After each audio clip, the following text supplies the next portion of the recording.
Happy Monday to those who celebrate. Big Rich, TD, and Fletch with you after divisional playoffs in the NFL. We had some good action last night. That was a fun weekend overall. A lot more close games than we had during the wild card round. Welcome in. If you're listening on the free iHeartRadio app, by the way, thank you for doing that. We appreciate it. Best way to listen to the show. If you haven't downloaded it yet, go ahead and get yourselves the free iHeartRadio app. I use it exclusively. It's what I use for music, podcasts, and you should too. All right, so first rattle out of the box. I mean, that game last night, an instant classic. It just feels like where we are in the NFL. It's Allen, it's Mahomes, it's the meeting we all want to see every single playoffs. What was your reaction after that game? Chiefs deserve it, or did the Bills deserve it more? Yeah, I mean, the Chiefs deserve that. Yeah, they got that win. It wasn't like it just fell into their lap. I mean, the Bills obviously choked there at the end. There was a few mistakes as well, but man, it was a game that as you're watching, you went, whoever gets the turnover here is whoever commits the turnover is losing this game. Yeah. It was fantastic. It was fantastic. What sucks is I would have rather seen the Bills move on in that game. I think they're a more entertaining team moving forward. The Chiefs definitely did deserve it, even though the Chiefs tried so hard to gift wrap that game to the Buffalo Bills. And it was McCole Hardman, who's been one of the guys who's had some drop issues for the Chiefs down the stretch. He's the guy that fumbles it on like the 1.5 yard line out the end zone. And I'm thinking right there, oh, that's all the Bills needed. That is all they needed for them to march right back down, score a touchdown, take the lead, and win this thing. Redemption for 2 years ago. Because remember, in 2021, that was the game that had 3 lead changes in the final 2 minutes of the game. But I thought that's what we were going to get again. And then it falls a little flat when it comes down to a Buffalo Bills kicker, Tyler Bass, who I hope someone is with him 24/7 around the clock right now. Oh, man, I know. Because it just stinks when a game that was that good for 3 3/4 of football is that bad at the very, very end. Well, it's the same thing that happened with the 49ers and Packers game. You know, we wanted to see that game in overtime. Everyone here, except for Ben Fletcher, a resident 49ers fan. I'm okay with how that one ended. But I am down to ban kickers from the game of football. Because Jake Moody also had a miss early in the game. I'm okay with kickers aren't deciding games in which Josh Allen and Patrick Mahomes play so fantastic. I would be okay with that not coming down to a guy who weighs like 115 pounds. So you'd rather it be a Hail Mary for a touchdown? I don't know what I would rather it be. I would just rather guys who are the least athletic people on the team shouldn't be the ones deciding the games. Well, it certainly came up several times over the weekend. Consequential missed kicks, moments like that matter so much more, obviously, when it's single elimination, because 3 points sends you home. It's not like 3 points. Oh, boy. You know, now we dropped to 4 losses on the season. Now we're in a little bit more of a dogfight for the division. You know, it's the month of December or it's the month of October. You know, you start thinking about your future. But now it's over, right? You know, the Packers are at home and they all get to do their exit physicals and give each other one last high five. And then it's on to whatever vacation they decide to take. It's really troubling when things like that, when those moments really are what stammer all of your progress to a stop, including you look at Stephon Diggs, right? And the Bills losing that game. Losses now in the postseason can become more consequential in terms of roster construction. Like, is Stephon Diggs really committed to being with the Buffalo Bills after this happens? And partially his fault. You look at it. Dalton Kincaid was Josh Allen's leading receiver. That's a problem. Yeah. And Diggs dropped the ball. It was ball. The biggest play of the game, and Diggs was open enough for a 60-plus yard reception. It would have been incredible had he made the catch, but that's what he gets paid to do. He's one of the best receivers in the NFL. That ball went right through his hands. Yeah, you're right. I didn't feel the same way you felt, though, about that fumble through the back of the end zone, because that just came off of that 4th down conversion that was failed. The Chiefs had a short field. They just didn't capitalize on it, is kind of how I felt. It was almost like those 2 series were erased and we were starting over again. Right, but if the Bills would have taken advantage, that would have been the game. Same thing. If KC would have taken advantage, that would have been the game. That would have been the nail in the coffin there. No, I get you, but that's the thought process is like when you have a moment like that where it could legitimately be a 14-point swing. That would have been the play we talk about this morning. Instead, we're talking about Tyler Bass. It would have been McCole Hardman. And it would have been an awful offseason for him. He gets redemption opportunities here in the AFC Championship game as the Chiefs move on to face the Ravens in Baltimore next weekend. But holy cow, you cannot be that loose with the football down near the goal line.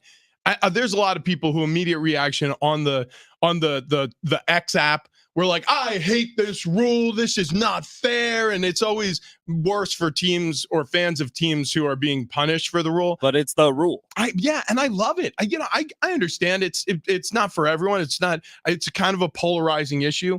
But when it's the most consequential area of the field, and we already have a rule established on kickoffs, like a free ball goes out the back of the end zone, it's a touchback.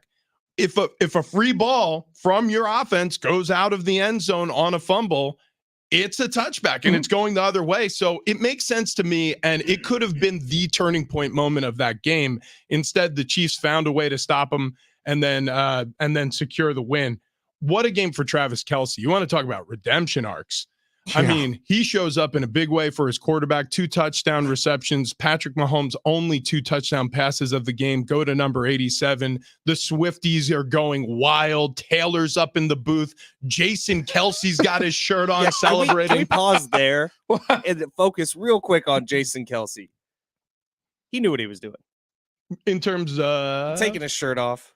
Being that guy. No. Wait, like, what do you mean? all What the do you mean? Swifties think that, like, oh, he is the best dad bod in the world, but he was almost world's sexiest man. Whatever, all that stuff aside, he was totally trying to take attention away from Taylor Swift. I didn't pick up on that at all. Did you see him before the game? He was pre-gaming with Bills fans out. They were tailgating. He was pounding beers. He was hammered. He was hammer drunk. And this is the Bills Mafia thing. It's like, try to withstand the weather in Buffalo with his shirt off. I sense, now follow me here, TD.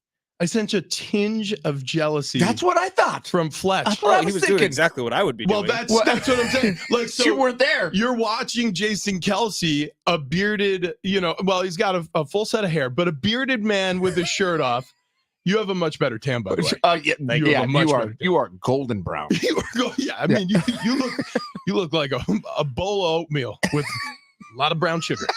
I mean, so like, he's celebrating that. And the first thought, I was like, this guy's my spirit animal. Your first thought was, that's over the top. No, not over the top. I'm saying he knew what he was doing, stealing attention away from Taylor Swift, who was also up in the movie. He was like, the camera's going to be up here a million times this game. Oh, time to show off the dad bod. I didn't get that. I feel like that I didn't guy. get that at all. Now, don't get me wrong. I do think that he and Travis, since all of the attention of the Taylor Swift relationship has exploded, they're benefiting hugely financially with their podcast. There's no question about it. And I think you're seeing them take advantage, and a lot of the moves are calculated. I think what happened here, because I would be doing the same exact thing. If my younger brother was in a divisional round playoff game and my season was over and I have a booth where it's all on someone else's tab, and I can get as drunk as I want and celebrate my younger brother, and he's having a big game too, like in a big moment. Oh my God. Yeah, I'm popping the top and we are having a night. Yeah, that without a doubt. Looked fun. Without a doubt. Did you see how tiny the beer cans looked in his hands? So small. look like he was holding mini Coke cans. It's like the story of Jason Kelce is he's been an undersized center his entire career. He's still a massive human being. Oh, yeah. Undersized center in the NFL means gigantic, like giant amongst the rest of the people. Like, I was considered like on the fringe of being, he's a little small. You're like 6'3", biggest person I've ever been around. Yeah, seriously. Because the monsters that you play with out there. Oh, speaking of monsters, Chris Jones, the defensive tackle for the Kansas City Chiefs, shows up in a huge way for them all night long, making crucial plays. I mean, it was just one of those games where, outside of really Stephon Diggs, like, all the stars showed up and played well. Josh Allen may have played the game of his life. He was incredible. Yeah. And every single play, he was given 150% effort. Like, if you want to know what giving your all looks like, look at Josh Allen last night. Every part of him was trying as hard as possible to win that game. And he comes up short, but I don't put that on him at all. Yeah. It was, and they did a nice job. Well, Josh Allen did a good job with decision making when there wasn't anybody open, turning it into a run play, extending plays, waiting for people to uncover. Also, they scripted a lot of runs for him. You saw Andy Reid in his bag. There were plenty of specials that he had drawn up on the whiteboard during the week. Hey, we're going to attack this way when we're in this area of the field, this way when we're in that area of the field. And I just love the creativity that we saw from both teams. That's the way it should have ended. Allen had 3 throws that were 35-plus yards that probably all 3 should have been catches in the second half. All 3 of them were drops. Really, when you break it down at the end of the game, one of those hits, maybe that's a different conclusion in that one. No question. Well, definitely, because I think 3 of those passes that were drops would have put him in field goal range. That would have been a chip shot that probably wouldn't have gone wide right. The Stephon Diggs one could have been a touchdown. Oh, yeah. I mean, he hit him in stride. Stephon Diggs falls after the fact, but that ball went through his arms, and the Chiefs defender was on the ground behind him. And that's another one of those plays where, again, waking up this morning on the losing side, we talked about McCole Hardman, the fumble at the goal line, but when you wake up on the losing side and you start counting the moments, especially in the fourth quarter, especially in the second half, you just start saying it's me, it's my fault.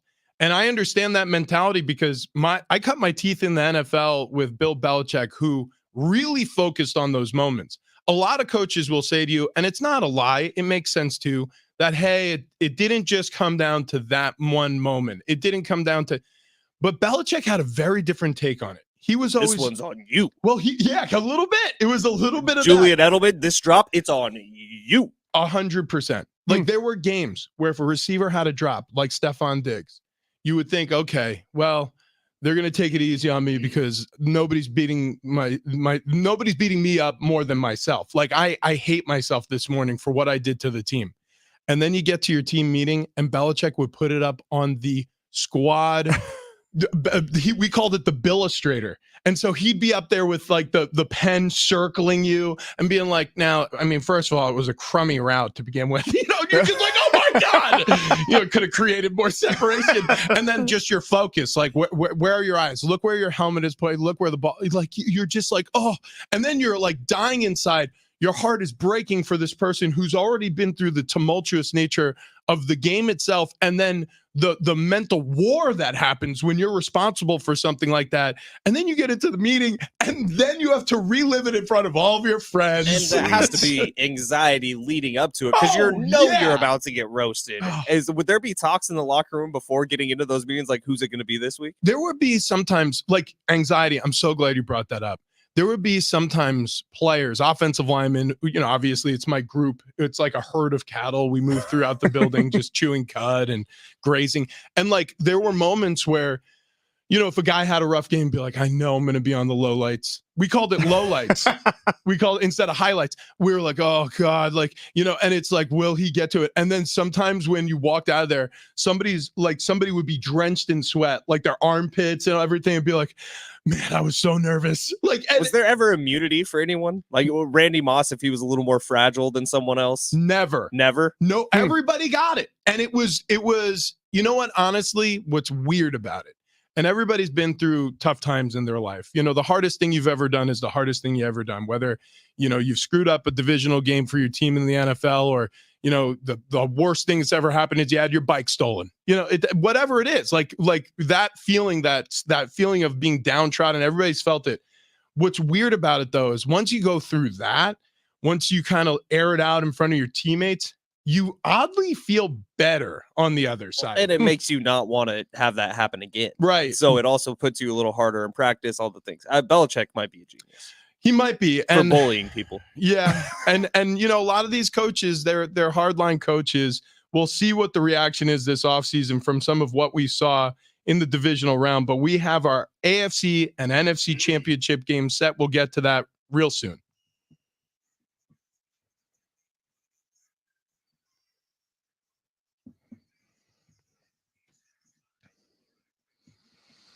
Well, what I got for us is a busy sports weekend. I'm going to start with the Aztecs, unfortunately, who fell to the Boise State Broncos on the road this weekend. They dropped to a 4-2 record in the Mountain West, 15-4 overall.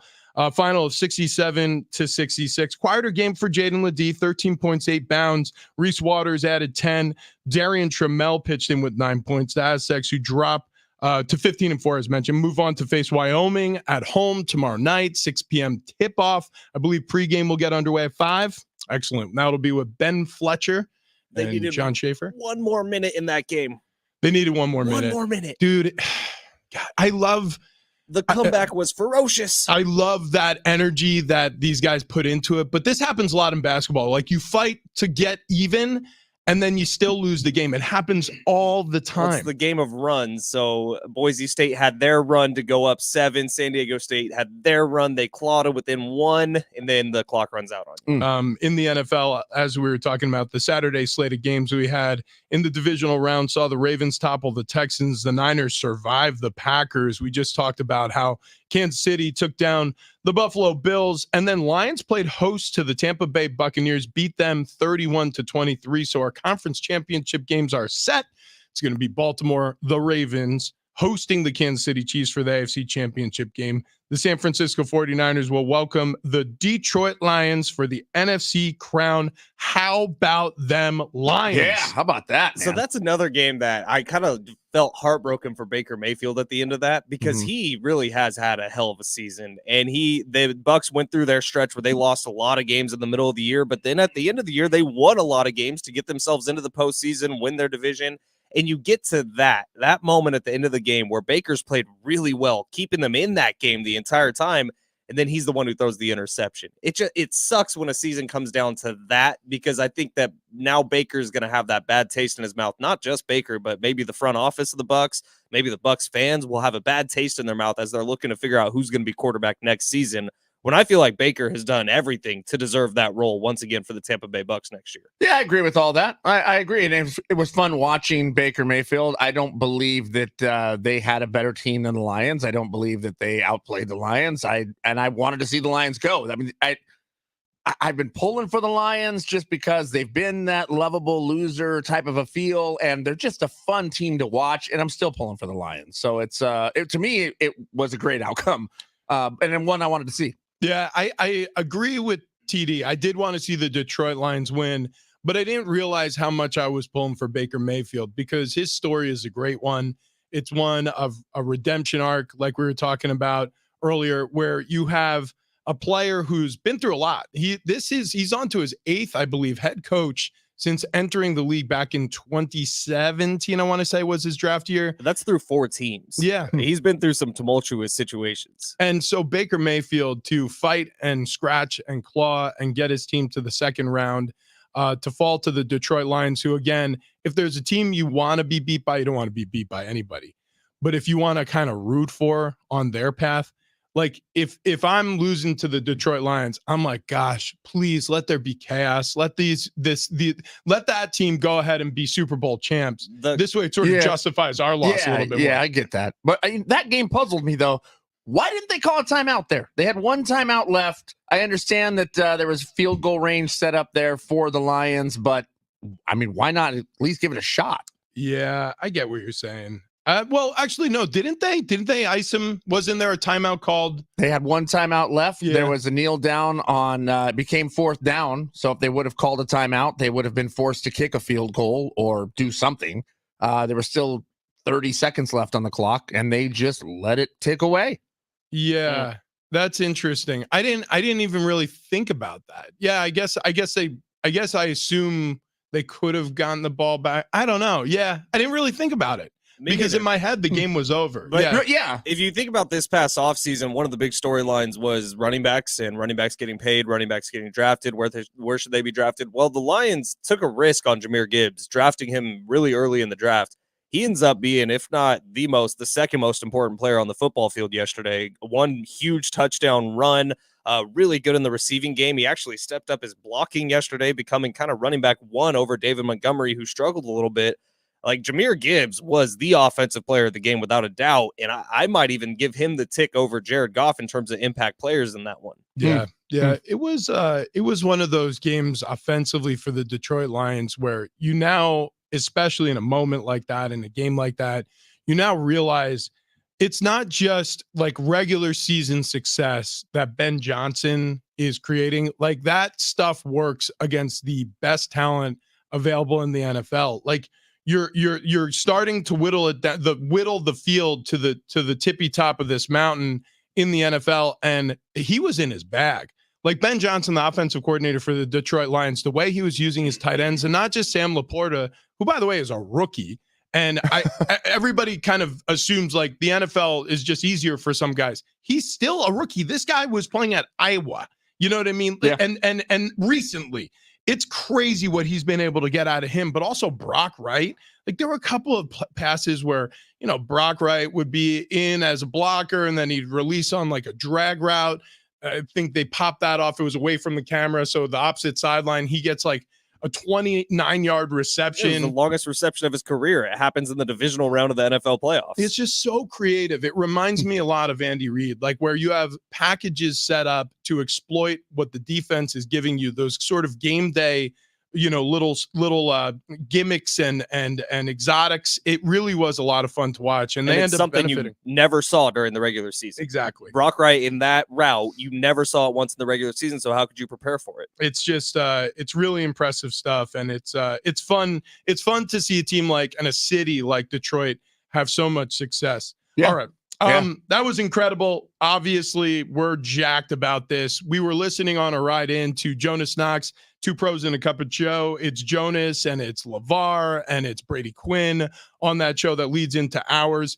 So we're going to continue the conversation with him coming up on the other side. But first, TD, what were you busy with last night? I was busy with my fantasy team. That's what I'm talking about. You're going, well, why do you still have a fantasy team? We're coming into the championship weekend here. Well, I have a fantasy team with DraftKings and the Pick 6 app. Look, I had a little skin in the game, every single one of these games over the weekend. So as incredible as they were even more incredible for myself because I was invested, man, in every single one, and you can be too with DraftKings, the leader in fantasy sports. They just dropped a brand new fantasy app, Pick 6. Pick 6 is the newest way for you to get in on the fantasy football action with DraftKings, and getting started is simple. Download the DraftKings Pick 6 app and sign up using code SD760. Now, all you got to do is pick between 2 and 6 NFL players and choose if they're going to have more or less of a stat. For example, will a player have more or less than 100 rushing yards? Or will a player have more than one touchdown? You can track your lineup and compete against others for a shot at huge cash prizes. Download the DraftKings Pick 6 app now and sign up with code SD760. That's code SD760, only on DraftKings Pick 6. The crown is yours. Approved local P6 states. Gambling problem? Call 1-800-GAMBLER. 18 plus in most eligible states, but age varies by jurisdiction. Eligibility restrictions apply. Valid only in states where DraftKings Pick 6 operates. For up-to-date list of states, please visit dkng.co/pick6states. Void where prohibited. See terms at pick6.draftkings.com.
The NFL championship weekend is set. Jonas Knox from Two Pros and a Cup of Joe joins us next.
This update is presented by Anderson Plumbing, Heating and Air. Starting off the NFL, the NFC and AFC championship games are now set. Starting off in the AFC on Saturday, the Ravens handled the Texans 34-10. Baltimore advancing. They'll play against the Chiefs, who beat the Bills last night 27-24. Over in the NFC, 49ers advance. They survived the Packers on Saturday night 24-21. Niners are going to take on the Lions, who beat the Bucs 31-23 yesterday in Detroit. College hoops, Aztecs comeback falls just 1 point short on Saturday morning, losing to Boise State 67-66. They return home tomorrow. They got Wyoming at Viejas Arena. And over in golf, a great story coming out of there. 20-year-old amateur Nick Dunlap, who he's a sophomore at Alabama. He won the American Express at PGA West up there in the Coachella Valley. Dunlap becoming the first amateur to win an event in the last 33 years. Next up on the West Coast swing, Torrey Pines. That's right, the PGA Tour coming to our back door as the Farmers Insurance Open tees off this Wednesday in La Jolla. Brought to you by Anderson Plumbing, Heating and Air. Attention San Diego, flash sale at Anderson Plumbing, Heating and Air. Book today and save 20% off any repair. That's good with any other offer. Not good with any other offer. Replacement excluded. For more details, visit AndersonPHA.com.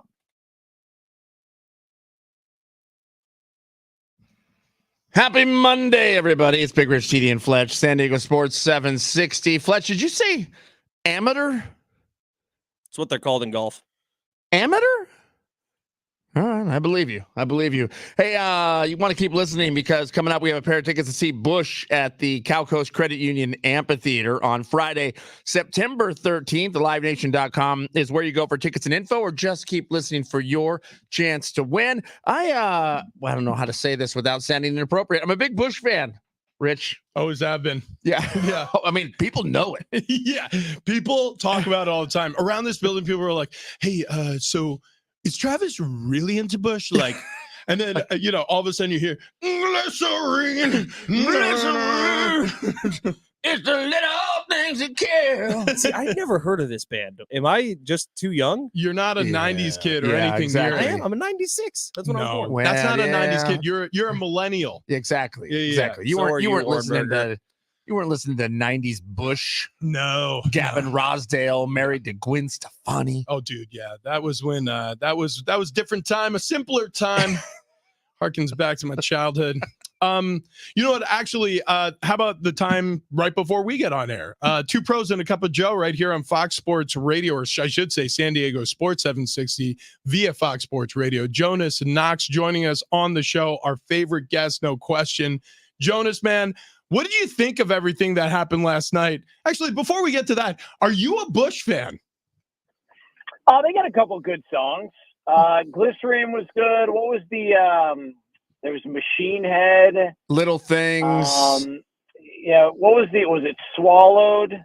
Oh, yeah. That was one of the later tracks. Swallowed. Yeah, that's right. Yeah, Or how about this one? Well, How about this one? yeah. I don't want to come back down from this cloud. You remember that? Oh, it's good. That's good. Real good. Yeah, I mean, and then there was didn't he perform in the rain one time? Like he was doing like some MTV show. Yeah. Gavin Ross. I think he performed in the rain or something like that. Yeah. I mean, it wasn't to the level of Prince at the Super Bowl in Miami, but No, but close to the level of Creed Super Bowl halftime, or was it pregame? AFC, no, NFC Championship game. It was at Jerry's World. Wait, hang on a second. You know what that was? That was spring break on MTV. It started pouring rain. And then Gavin Rosdale, soaking wet. He doesn't take his shirt off, though. He just lets it stick to his chiseled body. That's right. Yeah. That's right, guys. Yeah, just let it fly. Just let it fly right there in the rain. Anyways, that's done. Anyways, just like Jordan Love. Yeah, so I don't know. It feels like we've been bouncing around this morning trying to focus on anything, and it's hard to because there were a lot of storylines like we knew leaving the divisional round. What really caught your eye? What caught your attention? It could be Saturday, it could be Sunday, whatever slate of games, whatever game you want to focus on.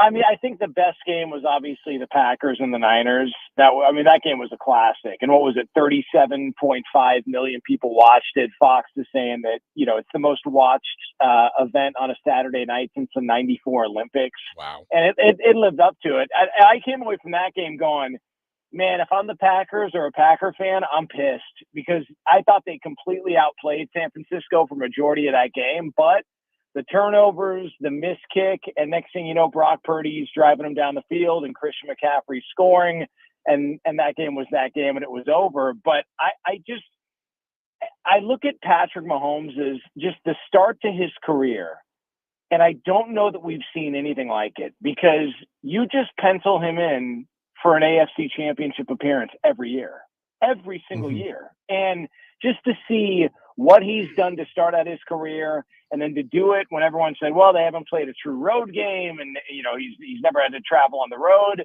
Man, Buffalo was making it as difficult as they possibly could on that team, and they controlled that game, and Patrick Mahomes and the Chiefs get it done again. It's just an amazing, amazing start to his career, and that game against Baltimore is going to be a lot of fun. Yeah, Jonas, that's my question is, how do you think they fare when they go into Baltimore? Is Baltimore just too hot? Do the Chiefs figure it out? What's your gut tell you? I like Baltimore. Baltimore feels like the best team in the NFL, and nothing that happened in this past week changed my mind. Like I came away from, the Niners would be the other team. What's interesting though is that the Niners are actually the favorite to win the Super Bowl right now. Like if you look at the odds, but I think Baltimore is the better team. I think that's just how much respect people have for what Kansas City has done for Patrick Mahomes in a big spot, but he's going to have to go on the road. And you look at Baltimore, and we were talking about it on the show earlier today. Where's the weakness? Like when you look at Baltimore, like what is their weakness? I mean, they were playing without a couple of players this past week. It didn't seem to bother them whatsoever. We obviously know the special teams and sort of what, John Harbaugh, where he came from and how he feels about that portion of the team and that side of the ball. And then you obviously know Justin Tucker, although a little bit of a down. You look up and down the roster. I don't know where the flaw is with Baltimore. So for me, I think they're still clearly the best team in the NFL. I think they'll be winning the Super Bowl this year. Jonas, I know you have a take on this, so we'll just go ahead and get it out of the way. Jason Kelsey shirtless up in the booth with Taylor Swift and the whole entourage of Swifties that were up there too. Any thought on the chest lettuce? Any thought on the shirtlessness? Any thought on the selfishness of Jason Kelsey? My bigger question is, have you guys ever done a shot out of a bowling ball? Because that's what he was doing before the game, to where he pulled up to some tailgate and they were doing shots out of a bowling ball. Yeah. And look, I don't know about you, but I've been to a lot of bowling alleys. Mm-hmm. Man, like there's a lot of filthy people that stick their hands in those balls. Yep. Like, and I don't know that that's necessarily the place where I want to do a shot out of. Like, and I'm not trying to be offensive to Buffalo people, but like, I'm not interested in you picking your ass and then putting it in a bowling ball and then giving it to Jason Kelsey to do a shot of Evan Williams before a game. Like, I just, for me personally, that was my big question.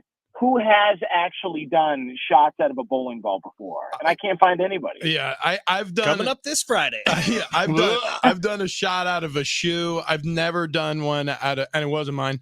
I've never done one out of a bowling ball. But I will say this, the way I rationalize what he did there and even some of my exploits from the past, like whiskey or vodka, I mean, that used to be used as antiseptic in the Civil War. Like they literally, they just dumped it on soldiers as they sawed their legs off and stuff. So I don't know. I always kind of put in my head, like, this is actually healthy in some way. Like it's killing bacteria. Look, I think it's a Jägermeister. My buddy's German. He told me that was like the German cough syrup. Like that was like that. He's all that's what they use. And I can remember being sick as a dog one time. I had a bad flu, and I was like 22. And when you're 22, you're just thinking, oh, it doesn't matter. I'll just go out anyways. And I went out and did like 2 or 3 shots of Jaeger, and I was better in like 24, 36 hours.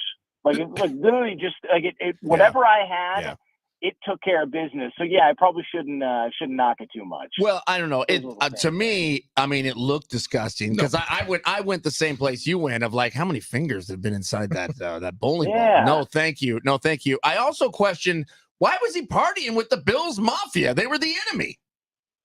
Yeah, listen, he can do whatever the hell he wants. Like it feels like him and Travis Kelce have kind of distanced themselves from the rest of the league to where whatever they want to do, they can just do, and there's no judgment whatsoever. Like none whatsoever, especially Jason Kelsey. Everybody loves that guy. Yeah, that's true. Everybody, like, you can't find anybody that dislikes him. He pulls up to a McDonald's and autographs a jersey and gives it to the lady that always helps him at McDonald's. I'm still trying to figure out whether or not he's retiring and how Adam Schefter had that report, but maybe he's not ready to retire. Also, who's the rat that went to Adam Schefter and told him, by the way, Jason Kelsey told teammates and everybody he's ready to walk away? Like, who would do that?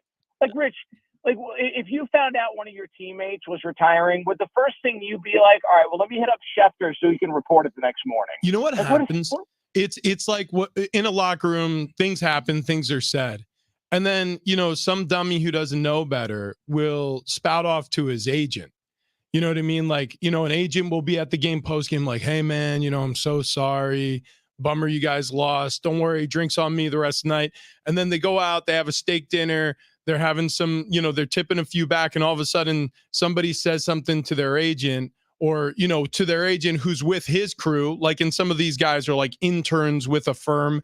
And it slips out that, and then, Kelsey's retiring. I mean, he was crying and he was saying thank you to everybody. And I mean, it's just breaking my heart because we all wanted to win for him. We knew it was close to them, but we didn't know he was thinking about retiring. And so then all of a sudden, one of these goons who gets hold of that information because, it's how it happens and it's how rumors spread. And Jason Kelsey, to his credit, like, even if he said or intimated that he's planning on retiring after that game, it's possible for him to change his mind, just like Tom Brady did, just like Brett Favre did, just like Aaron Rodgers, who apparently was considering retiring. He changed his mind. He's now playing for the Jets. I don't know if we can count what he's done so far as played, but he's with the Jets. He had 4 snaps. It was pretty good. It was real good. It was looking good. Ran out with that flag. Now, did you guys see the report from Michelle Tafoya, who was, I believe the host name was Mark Ryan, that she said that she thinks Travis Kelce is also retiring at the end of the season? That they're gonna do this whole thing together. And so, I mean, which all this does is put the pressure on the Hall of Fame voters because you can't vote one brother in and leave the other one out. Like, they're going to go in together. It'll happen probably first ballot 5 years from now. But now we're hearing reports that maybe Travis Kelce's getting ready to walk away, that he's got other interests outside of football. Gee, you think? Yeah, right, you think right. He's got other interests? Right. Like, come on, man. Jonas, how about this storyline right here? Chiefs go to the Super Bowl. Chiefs win the Super Bowl. Out on the 50-yard line, Travis Kelce down on one knee, hands Taylor Swift a ring. They get married and ride off into the sunset. He never plays again. I mean, that would be something. I mean, and look, and by the way, it's also kind of a nice move for him, because look, you wish him the best. You hope it works out. But, most of the time you get out of a relationship, you walk away, you don't really have a whole hell of a lot. At least he's going to walk away if this whole thing goes poorly, and he's going to be in our next album at least 3 to 4 songs. And that's a compliment. Because if the most famous pop singer or musical artist on planet Earth has got you as the subject matter in 3 or 4 songs, I don't care what the hell you've done. You've made it, and that beats the Super Bowl in my book. Dude, true. I mean, It's true. We're living in an alternate timeline. I honestly feel like the things that have happened in 2020, really basically since the pandemic, which might have been the Great Reset, and we all don't know it. It just feels like we're living in a different timeline now, and anything is possible. Jonas, we appreciate it as always. We'll do this again really, really soon. Like I said, favorite guest easily on this show. We'll talk to you down the road. Thanks, guys. Love you too. Appreciate it. Have a good morning. There he goes. Jonas Knox, 2 pros and a cup of Joe, Fox Sports Radio. He and LeVar Arrington alongside Brady Quinn every single morning on these airwaves before we get to the microphones, before we scram here and we talk about, is he the best to ever do it? The competition is stiff, but we've seen something nobody else has ever done. I want to talk to you about my feet. The Good Feet store is how I've really saved my back. Now, I dealt with back pain since my NFL career finished up, knee pain from several torn ligaments, and then my hip was starting to go. I thought that it was possible because I've known some guys who've gotten hip replacements after their career ended, that I was on that track. And then I found the Good Feet store, and wearing their arch supports every day has really saved me from myself. Maybe I was scheduling MRIs and I was thinking about going under the knife again. And all of a sudden I'm feeling better waking up in the morning with these arch supports in my shoes. It really does cure a lot of the ankle pain or foot pain, knee pain, hip pain, that back pain that really I was struggling with. And if you're feeling any of that, lower body joint pain, and you want to feel better, the Good Feet store is for you. Trust me, it's for everybody. Even if you're somebody who just wants to improve their posture, it can help. So goodfeet.com to schedule your free test walk, your free fitting. You could try before you buy. The whole experience is on them just to see if it's for you. And we walk out of the door, you're going to feel a lot better. 200 plus locations around the United States and overseas, 30 years of helping people out. The Good Feet store.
Coming up next, is he the best to ever do it?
We're just letting this one breathe.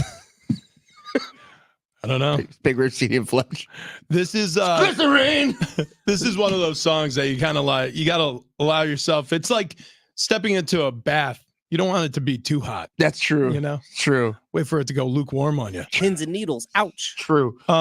It is. It's an interesting day because we are now hurtling toward the championship weekend, which means that we have 2 weeks before the final game of the season, and we're saying goodbye to football. Like, this was the last week where you really had a lot of things coming to the microphone on Monday to speak on in terms of NFL action. So let it wash over you for a second. I don't want to do that.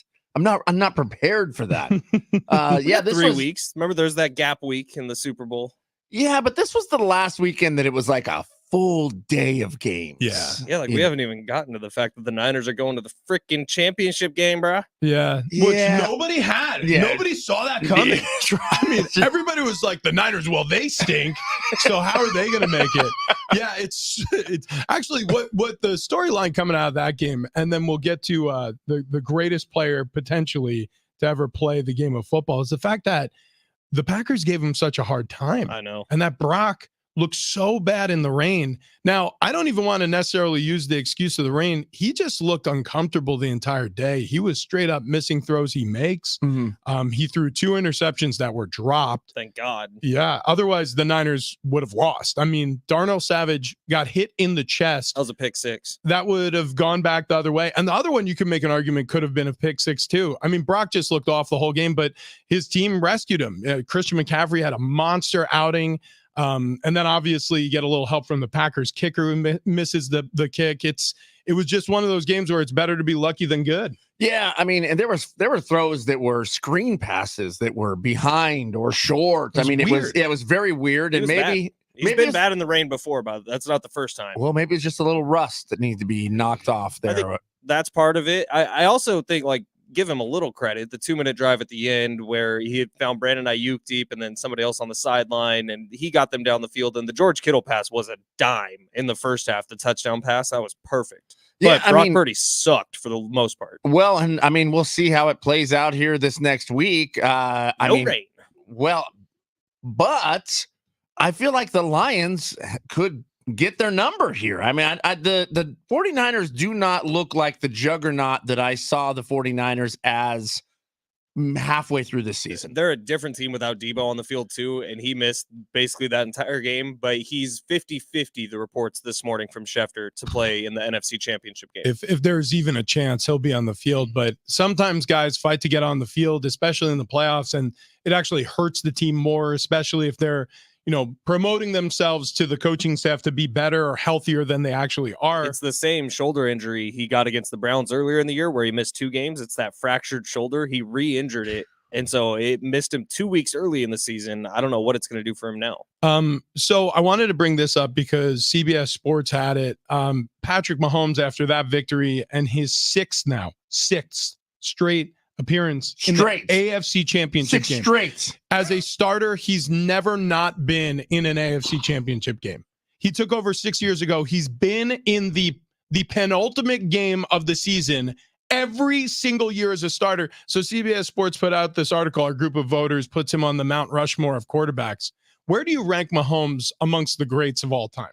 Well, I would imagine I would have to say he's up there. He's got to be, part of the conversation of top quarterbacks ever. The Joe Montanas, the John Elways, I'm Dan Marino's. I mean, those are the people I grew up with and that I look at is on my Mount Rushmore of quarterbacks. But Patrick Mahomes has to be there. How do you say no to this? 6 in a row. Yeah. I think there's only 2 names on the list, quite frankly, and it's Tom Brady and Patrick Mahomes, and that's where it can stop. Well, so Tom Brady, no question. Yeah, Tom Brady. Peyton Manning, and to your point, Joe Montana. But Patrick Mahomes, what he's done already, if he retired today, if he would have retired after his Super Bowl victory against the the Philadelphia Eagles last year, he's a Hall of Famer. He's a first ballot Hall of Famer. What he's continuing to do, especially with a quote unquote down year from the Kansas City Chiefs, is insane. This may be getting over my skis, but when I look at Patrick Mahomes and his rare mixture of athleticism and that clutch gene that he has and his ability to improvise and his arm talent, he's the best who's ever done it. Tom Brady may be the greatest of all time, and it's 100% warranted. He is the greatest of all time. He's still number 1 on that list. But if I'm starting a team today and I want to draft a rookie out of college, and it's between Tom Brady or Patrick Mahomes, who Tom Brady had immediate success also as a starter, it's Patrick Mahomes, and it's not even a difficult choice for me at all. I'd put any quarterback ever on available for a draft, and you're taking Mahomes. I'm taking Mahomes. Yeah, I'm taking Mahomes. Well, and that's the same reason when we're looking at these matchups and you go, okay, it's the Chiefs versus whoever, the Ravens. Yeah. And you go, I don't know how I can bet against Mahomes right now. Yeah. I mean, even though I can look at these teams and say, well, I mean, the Ravens are hot, man. Their defense is ridiculous. Lamar Jackson is making things absolutely happen here. Don't know if I trust him still, even with that win. However, how do I bet against Mahomes? Yeah, we're going to get into that. So the Ravens survive and advance in a big way over the Texans. We've barely scratched the surface on Lamar Jackson and who he's become in this league, especially in the postseason. But before we get to all that, we got to talk to TD about this. Travis Snack Dale. Yeah. God, I like the sound of that. This guy is looking good. I'll tell you what, I mean, my arm's a little sore. My hand's a little sore from all the high fives we were throwing at the booze cruise on Friday. We had a company party and man, we marched onto this boat and people were just, I mean, they were eyeballing us. There was cat calls that were just nonstop. Ow, come on. And we were like, yeah, I know. Come on. We get it. It's SDFatLoss.com. And that was the theme over and over again. People would come up to us and be like, is this the result of SDFatLoss.com? I'm like, yeah, yes, it is. That's what it looks like. Wayne, Chloe, look, they can show you how to do the same thing because look, we were big fat fatties. I don't know if they would let us on the boat because I don't know if a life ring could help us. We might sink the life ring prior to SD Fat Loss, but they came on board and said, we can help you out. You're looking to lose weight. You're looking to lose weight fast. we can help with that. Guess what? When you lose the weight quickly, we want you to keep that weight off. And we all went, well, yeah, that probably sounds good. We could probably do that. So in 8 weeks' time, I dropped 31 pounds. Rich was over 35. Fletch, he was over 35. Now he's pushing 50. God, that shirt's coming off again. Yep. I mean, like, it is a deep belly button, and we know we know how Fletch likes to measure everything. Yeah. It's only getting more and more shallow, though. Yeah. It really is. He's shrinking his belly button, and you can too. That's right. Sorry, I was confused just watching that finger be inserted into said belly button. But look, if you're looking to lose weight fast and not gain that weight back, not do the yo-yo diet, don't do the fad diets. Don't. I mean, they're appetite suppressants, all these medication diets that are, the rage right now. As soon as you stop taking them, you're going to start eating again, and you're going to become a big fat fatty, just like we were prior to sdfatloss.com. So go there right now, sdfatloss.com. Sign up for your free consultation today, sdfatloss.com.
This update is presented by Anderson Plumbing, Heating, and Air. It's hour 2 on a Monday, starting off in the NFL. NFC and AFC championship games are now set. Starting off in the AFC on Saturday, Ravens handled the Texans 34-10, Baltimore advancing.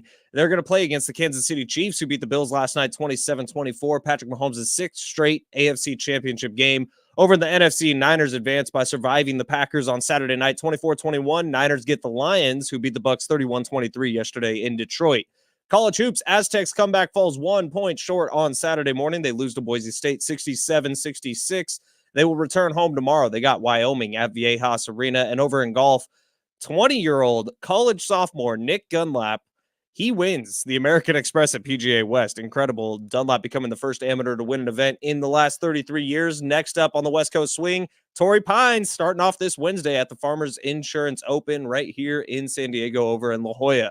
Brought to you by Anderson Plumbing, Heating, and Air. Attention, San Diego, flash sale at Anderson Plumbing, Heating, and Air. Book today and save 20% off any repair. Not good with any other offer. Replacement excluded. For more details, AndersonPHA.com.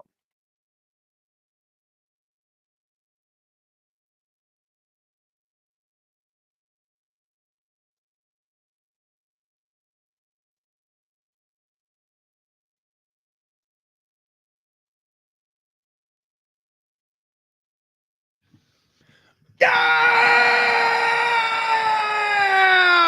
Woo! Happy Monday to those who celebrate. Big Rich, TD, and Fletch with you. A busy day on the show. We're going to be giving away Busch tickets here coming up in just a little bit. So keep listening for your opportunity to win. If you're listening on the free iHeartRadio app, we appreciate it. Best way to listen to the show. Plus, if you share a link with a friend, we'll thank you forever, because that is the best way to support the show. If you like this show, send a link to a buddy, maybe a spouse who doesn't listen yet. Maybe, maybe I don't know, even a mistress, or maybe have a guma. You know what I mean? It doesn't matter to me. It's guma. It's what the mafiosos used to call their girlfriend, their side chick. Be like, hey, I was hanging out with my guma. That whole thing. Anyways, got it. She would love this show. This is a guma-friendly show. The best thing for them is the free iHeartRadio app link. That's right. Send the links. How you solidify that relationship. Exactly. I mean, this is a show that brings together everybody. That's right. Yeah. That's right. I mean, it doesn't matter where you are, what you're doing. The free iHeartRadio app is for you. Okay, coming up in just a little bit, we're going to be joined by Mary Covarrubias. She's with Cien Chili's. They got some hot sauces she wants to talk about. And we're going to start talking about we're going to rank the teams from hottest to most mild. But why are we doing that? Because of our hot sauces? Well, it's National Hot Sauce Day. Oh, I didn't realize It's that. National That's the Hot reason Sauce. why we're having a rating. Yeah. Oh, there's the just time. breakfast burritos? Dude, that's all I needed to hear.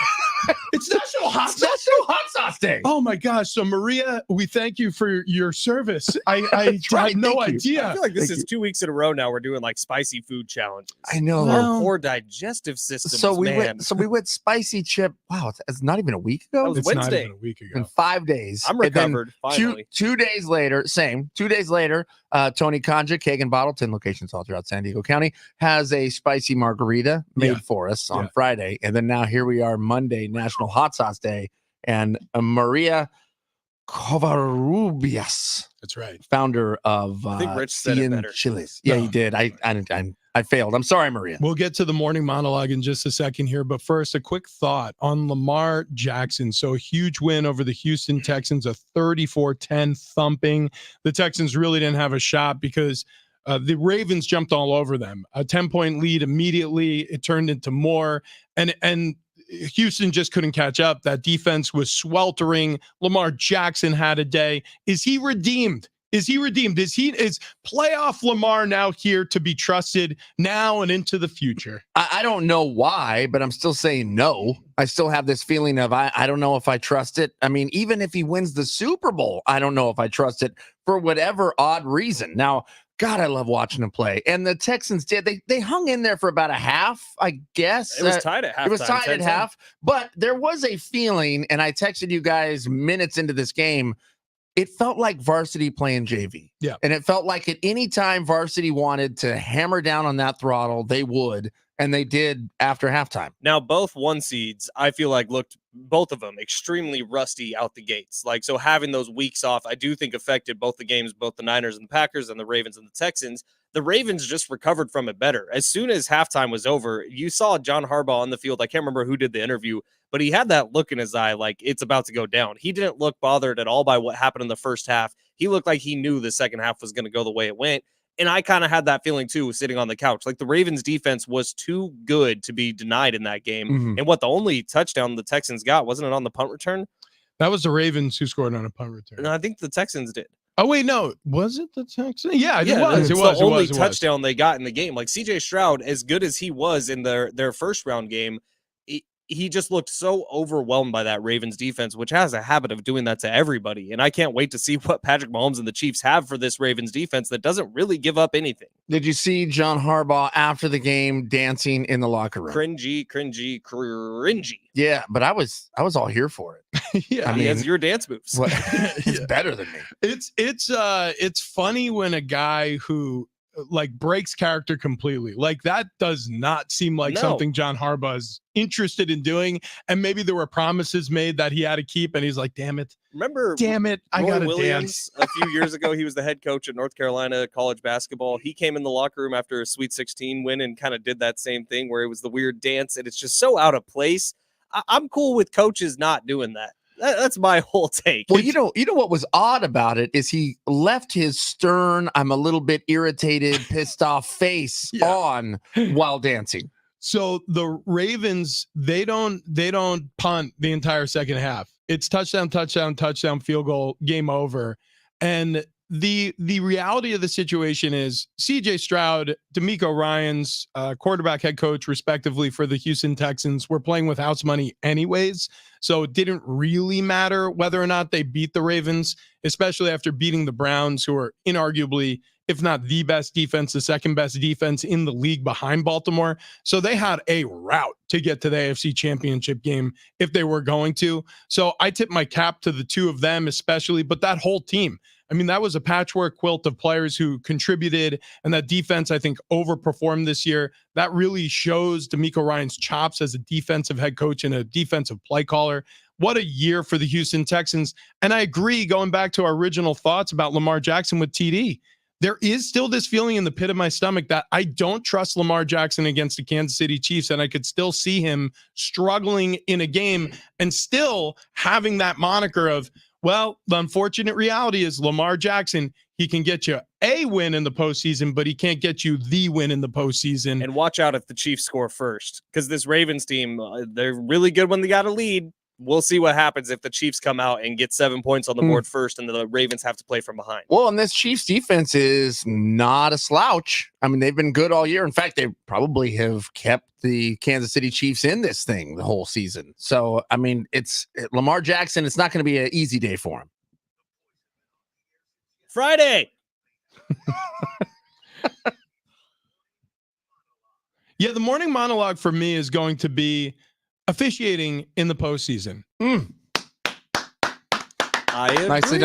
Nicely done. A lot of butthurt Packer fans that would disagree, but I agree. No, I think this has been some of the best officiating we've seen. Now, there have been moments, don't get me wrong, there always are, but overall, these officials are letting the guys play.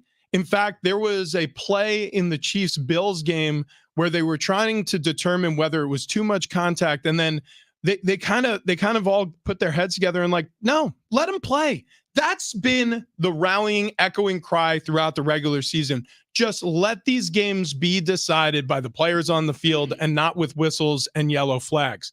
I think that it is always something we mock and we diminish.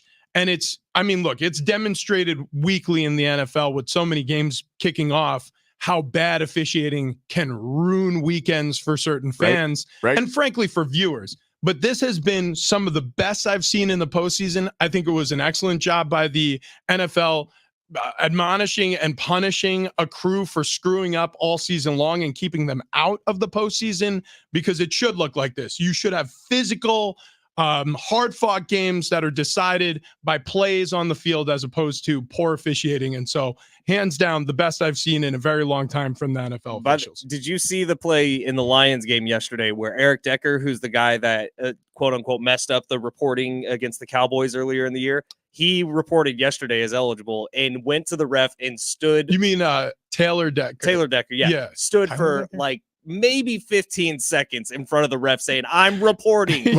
I'm reporting. Yes. I am reporting. Yeah, Taylor Decker, number 68 with the Detroit Lions, the longest tenured Lion, by the way. So this run to the championship game, if it means anything it means the most to him. He's been through the wars with this team. Made sure it was known. I am an eligible receiver, Mr. Official, number 68 reporting. And then he said it 3 more times. But I mean, does that now, do you start to go too far and you start to anger the official and now it's a problem there? Maybe. Yeah. He was just like, wait, I love it. I mean, I'm in. I thought it was perfect. hilarious. It's very funny. My morning monologue goes to I'm looking at our kids here, our children, and the phones that are in our kids' hands. We need to do some sort of update on these phones for kids, and not about their safety or anything. That's not what I'm concerned of. What I'm concerned about is the fact that our kids will never know the struggle of having to develop film. And not the process or the cost of it that I'm worried about. It's just that as I watch my kids take photos and they get to edit them or retake the perfect photo, they don't have to deal with the same things we dealt with, where you just take like 24 pictures and then you cross your fingers. And then after you pay the $7 and get the pictures back and you go, oh my God, all these suck. Why are all these blurry? Look, those days are now gone and it's not fair. So let's update the phones. I want every photo to be unseen for a week, and then they have to go back to them and see whether or not any of them were any good. And guess what? They won't be. Well, that would save my life because with Annie, every single time it's a birthday, every single time it's a holiday, every single time it's some sort of special occasion, and we try to get a picture with the full family or any if our kids are involved at all, it's a 30-minute process. Dude, it's a disaster. We had to wait until the candles were halfway burnt on her cake to take a photo because between the two, and by the way, there was a handful of cake missing and an outfit change in the middle of trying to take this picture. So 100%, I support that message from TD. It's on. Done. 4 really good NFL games this weekend. Yeah. Photos. That's where we're going. Well, yeah, I mean, that's where my head went. Yeah. I like it. Yeah. All right. Yeah. My morning monologue shouldn't come as any surprise to anybody, but it's why the Niners are okay. There's a lot of panic about how poorly Brock Purdy played. There's a lot of panic about the fact that, oh my God, the Green Bay Packers almost beat you guys. I am not worried in the slightest about the Detroit Lions coming to town this weekend. And I'll tell you exactly why. The Green Bay Packers beat the Cowboys handedly in the wild card round. The final score was 48-32, but that was a lot closer than the actual game was. The 49ers just played maybe their worst football game in a month, and they won that game.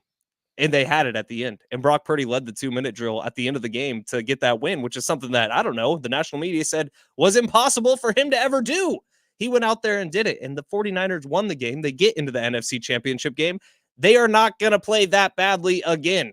They are going to beat the Detroit Lions by 14 points. I will put that down right this second. And Deebo Samuel's going to play. He's going to have a huge game, and everything will be just fine. And the preseason prediction of the 49ers and the Ravens in the Super Bowl, because of the colors on the stupid logo, is going to be exactly what it's going to be. And the Niners will get redemption, winning their first Super Bowl that I can remember as an adult man. Well, if the Niners lose, or should I say win, by less than 14 points, would you eat another Pocky chip?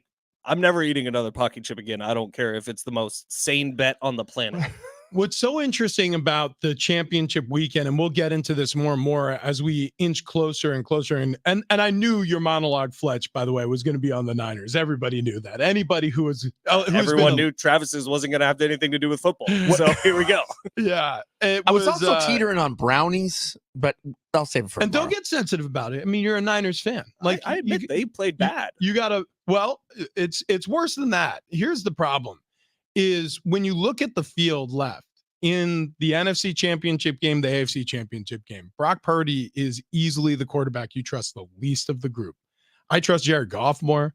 I trust Patrick Mahomes more, obviously Lamar Jackson more. And Lamar, I have some serious unease about trusting him at all in the postseason. But what Brock Purdy did is he finally had that rookie moment that I was waiting for last year, that I had brought up this year. It's a lot harder to be the guy than to be the guy replacing the guy.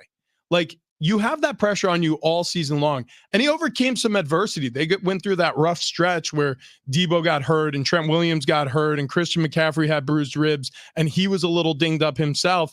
And they went through that trough of 3-game losing streak. They came out of it and they succeeded. But you never really had the same feeling this season about Brock that you did last year. I felt like it was a lot more by committee than it was by Brock. Last year, he was making more big-time throws. Now I'll be a Brock defender because I think he's been sensational for what he is. This is the last pick in the draft, and he's had ice waters in his veins, but he looked like a rookie against the Packers, and that's troublesome when you're heading into the NFC Championship game. Also, when you have a head coach with Kyle Shanahan's resume who's choked it out, who's choked in these huge moments when he was with Atlanta as a coordinator, and since he's taken over as a head coach with the San Francisco 49ers. I got to be honest, Rich, you're kind of fueling my argument here with what I was saying in the morning monologue. Yes, they were bad. Brock Purdy was bad in that game, but he wasn't in the final 2 minutes, and Kyle Shanahan wasn't in the final 2 minutes. I thought play calling was pretty You're giving crap. Brock Purdy the credit for the final drive. I give all the credit to Christian McCaffrey. Okay, Christian McCaffrey scored the touchdown. Brock Purdy got the 3rd and 11, 3rd and 12. He almost gave the game away in that drive. When? He had an errant pass. I mean, Brock Purdy tried to give this game away several times. Look, I think he had 50 yards of passing on that drive. He had the 9-yard scamper at the end to make it a 3rd and 1 instead of a 3rd and 10. I think Brock Purdy actually played really well on that 2-minute drill. I think Kyle called a really good 2-minute drill play calling. That final 2 minutes, I think, is what is giving me hope for next week, that if they can figure it out there, if they can come from behind and get a win, which is something they haven't been capable of doing. That's Kyle Shanahan's first come from behind win in the fourth quarter since he's been a 49ers head coach. He's 1-30 now in those situations. There wasn't anything about that game that I look at and go, oh, well, I mean, they won because of Brock Purdy. There was not one part of that. Not the final drive where he got them all the way down the field? Not one. McCaffrey scored the touchdown. In fact, okay. I look at that game and go, they won because the Packers made mistakes. I agree. So they won because of a shanked kick. They won because of Drake Greenlaw. Right. I mean, 2 interceptions. I mean, Brock Purdy is the last person I would credit for this win. I mean, look, I'm not going to say any quarterback, but when you have a player like Christian McCaffrey take over a drive like he did, and some of the help that he has around that offense, I'm not saying anybody could do it because Brock did it.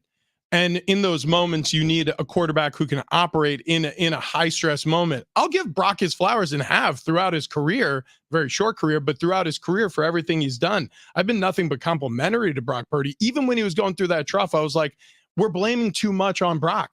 That game was awful. It was, ostensibly awful. It just wasn't a good performance by Brock Purdy. No part of it.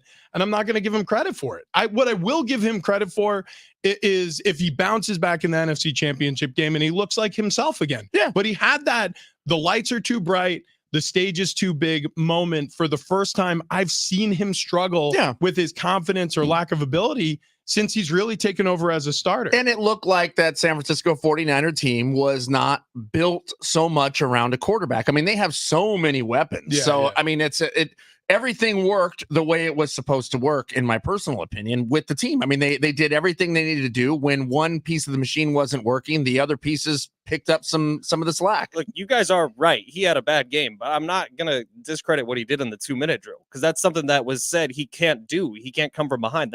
I just pulled up the exact drive of the 2-minute drill. The longest run on that drive was Brock Purdy. It was a 9-yard gain down in the red zone like that he had to get. It was second down and they needed it to be 3rd and short, not 3rd and long. He got that, but the passes were him. McCaffrey did a lot on that drive, but they were passes from Brock Purdy. Fletch, I'm not saying that he did not have a great 2-minute drive. I'm not saying that there wasn't great moments or he made some great passes. I'm just saying overall, I take a step back from that game. Brock Purdy's not part of the conversation when I'm looking at the win. And even on that final drive, like exactly what you said is true. Christian McCaffrey was doing all the work. I mean, look, I'm not discrediting the fact that he was there and he delivered those passes, but C-Mac, what he does with the football after he catches it, special. If he doesn't do that, they don't win that game. It's not Brock Purdy. It wasn't like the end of the Bills game last postseason where, Travis Kelce and Patrick Mahomes have the conversation pre-snap and he's like, I'm going to run the seam, but I want you to bend it slightly back inside. And then that's Mahomes' win. That's his moment. Brock Purdy didn't have a moment in this game, and that's fine, but you just have to come to terms with it in terms of supporting. Well, I shouldn't even say supporting. You can be a fan any way you want. You can look at Brock Purdy any way you want. It's completely subjective. What is objective is he played his worst postseason game, and they're about to face a Lions team who is going to be all gussied up for this one in the NFC Championship game. And I can't wait, because what I was praying for was close games. And what we got out of the NFC was 2 really close games. And it was a lot of fun the whole way with the Lions in Tampa Bay. And obviously what we were talking about with the 49ers. He did drop against a the Packers. dime to George Kittle. Oh my gosh. Touchdown. Dude, if he had one good pass all game, it was that one. Yeah. It was the best pass I ever seen. You want to hear about the best dentist I've ever had? It's Dr. Jordan Colby over at Ocean View Dental. This guy is sensational. Not like Brock Purdy. He's not going to choke in the big moments. Like, he's going to come through for you and your family. He's going to obviously change the way you look at dentists, because that's what had happened for me. I thought dentistry could be one of those things where it's on your calendar, or I didn't think it, I felt it. It's on your calendar and you're dreading it. You're not looking forward to going.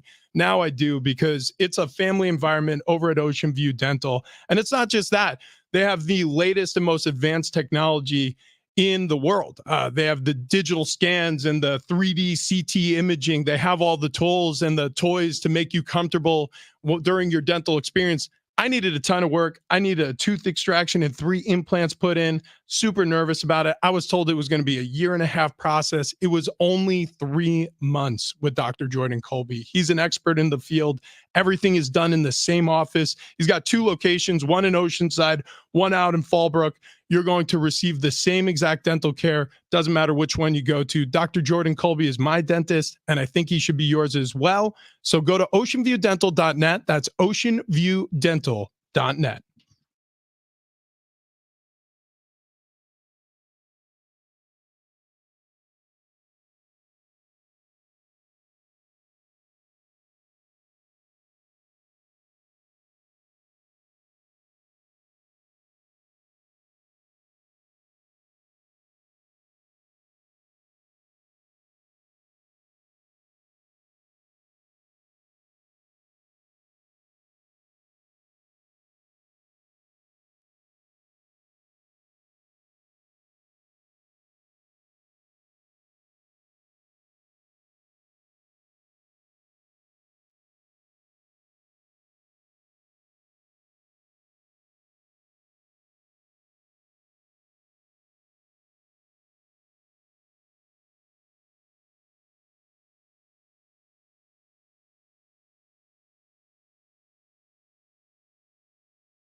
It's National Hot Sauce Day, and we got a special guest coming up next.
This update is presented by the Jim Betrell Real Estate Team. Starting off in the NFL, NFC and AFC championship games are now set. Starting in the AFC on Saturday, the Ravens handled the Texans 34-10. Baltimore advances. They're going to play against the Kansas City Chiefs, who beat the Bills last night 27-24. Over in the NFC, the Niners advanced by surviving the Packers on Saturday night 24-21.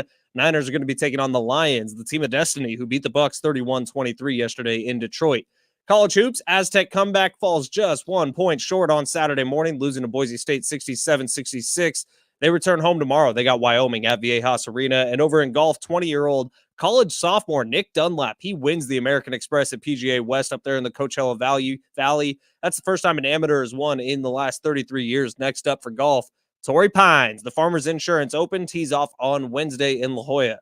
Would you like to know what your home would sell for today? Get a simple text message with your home's value by texting your address to 855-600-6000.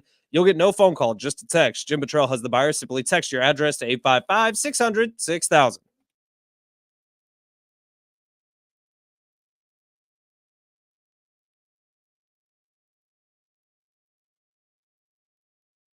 Big Rich, TD, and Fletch on a Monday after divisional round in the NFL playoffs, and we are pumped. Yeah, it's a Monday, right?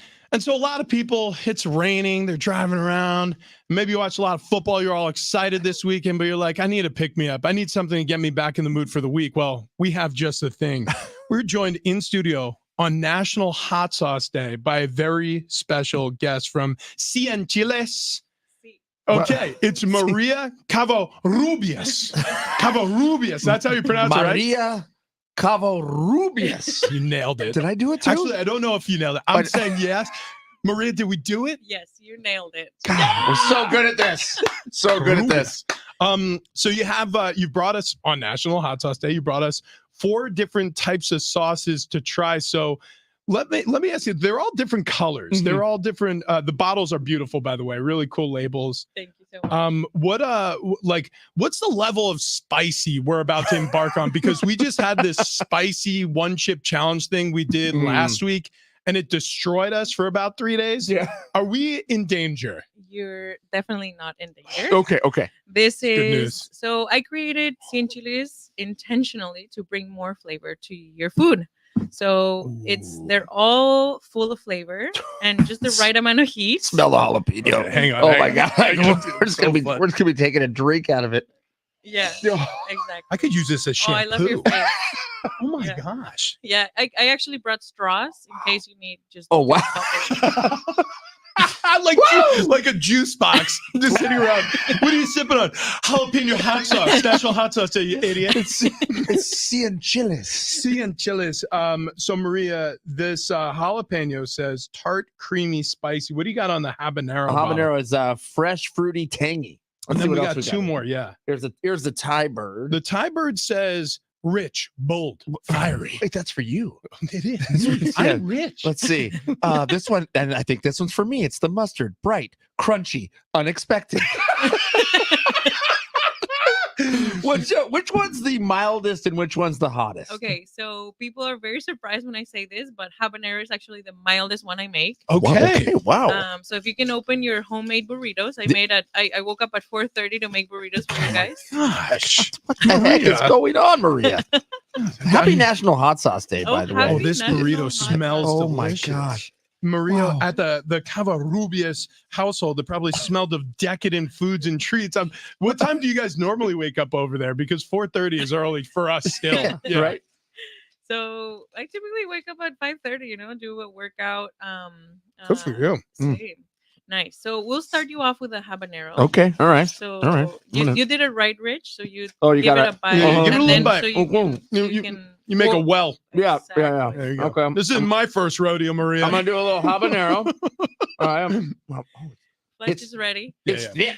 It's a thick boy. It's a thick ass boy. All right. Yeah, Mhm. they're also I grew up in Guadalajara, Jalisco, Mexico, Okay. and You say this so much better than any of us Yeah. can. No, Mhm. I love that. Yeah. and honestly, like I moved to this country and I'm like, I have no fresh salsa and no time to do it. So I need to have a bottled salsa where I can rely on, and this is it. Okay. 12 years later after I Twe- moved here. 12 years later. All right. I'm gonna taste the Let's habanero. see. Uh huh. Let's see. Mm-hmm. Oh my gosh. That might be the best. That is absolutely delicious. Okay. Okay. You're right. Not as spicy as I thought it was going to be, but a little spice there. Yeah, a little kick. Mhm. You know what? This is the first habanero hot sauce. I'm probably saying that awful, but that I've ever had that the heat doesn't completely destroy the flavor of the habanero. Right. Right. Exactly. So I did some magic in the kitchen to kind of like bring the heat down, but like keep the fruity notes from the habanero Yeah. because it's a very tropical pepper. So when you eat it, it's just like magic, like it's so well balanced, and yeah. Okay. Well, Hey, well, Rich, we're- one sec. Yeah, Maria, yeah. before we get in, Yes. off air, you and I were talking and just about how you started this company. And it's pretty incredible because you're only 3 years into this thing and you have a lot ironed out. But tell our listeners how this was born. Okay, so 100 chiles is a product of the pandemic. So I've had it in the back burner since I told you, like it's been basically since you moved to the country. Yeah. yeah, basically since I moved here and I just didn't have time. I moved here to become a chef. I moved to Napa Valley to be a chef, and at the Culinary Institute of America, shout out. And yeah, I didn't have time to to make my salsa. I would come home late after work, And then you're um, exhausted. It's like no. you're working in kitchens all day. Last thing you want to order takeout and watch like Right, mindless television. I'm right. sure. Or, Yeah. yeah, just make a quesadilla, and I'm like, oh, I wish I had like my mom's sauce, like Yeah. my home sauce. So yeah, like fast forward, the pandemic hit. It's something that I had in the back of my mind, and I've been working in the CPG industry for 7 years now, which is consumer packaged goods. So everything that you see in a container in a store, that's the CPG That's what you do. world. Yeah. So yeah, I developed more than 30 products for a local company, and I'm like, you know what? Like the pandemic hit, my husband lost his job, so I'm like, let's go. Like I'm Yeah. really good at making things. I spoke to my friends at my previous corporate company, and they're like, you're good to go. Just like make sure you're not obviously crossing lines. And I'm like, I'm good. So I was very respectful on that. And my husband basically ran the company until 9 months ago Yeah. when I finally quit. The habanero reminds me of the San Francisco 49ers, the mildest of the four. I hate to say you're like, correct. Habanero should be the hottest, but it's not. Yeah, that is such a good point. Yeah, But still very good. but Delicious. oh no, yeah. I mean, it has everything you need in a football team, and frankly, everything you need in a hot sauce. What's except you're missing the heat factor. Right. What's the next one up? I want to taste a couple more of these. Jalapeno. Okay, here we go. Jalapeno's next one up. Jalapeno's Ooh. next. Well, we're gonna dive into that, and then while we're doing that, we're gonna be thinking about what team is the second least spicy left in the right. I'm the nervous. championship round. Okay. You're nervous. Are you a football fan, Maria? I love it, yeah. And What's I actually really love the Niners ever since I lived in Napa. Mm. So Go Niners. yeah. I hope they play really well because the NFL's better when you have a team like that. Oh my God, this is delicious. Okay, hang on. Oh my God. Jeez, this is my goodness. delicious. You are nailing it, Maria. All right. I want that on everything. That's the Detroit Lions for me. Is it? That's the Detroit You know Lions. what? Yeah. You're right. You're right. There's a ferocity there.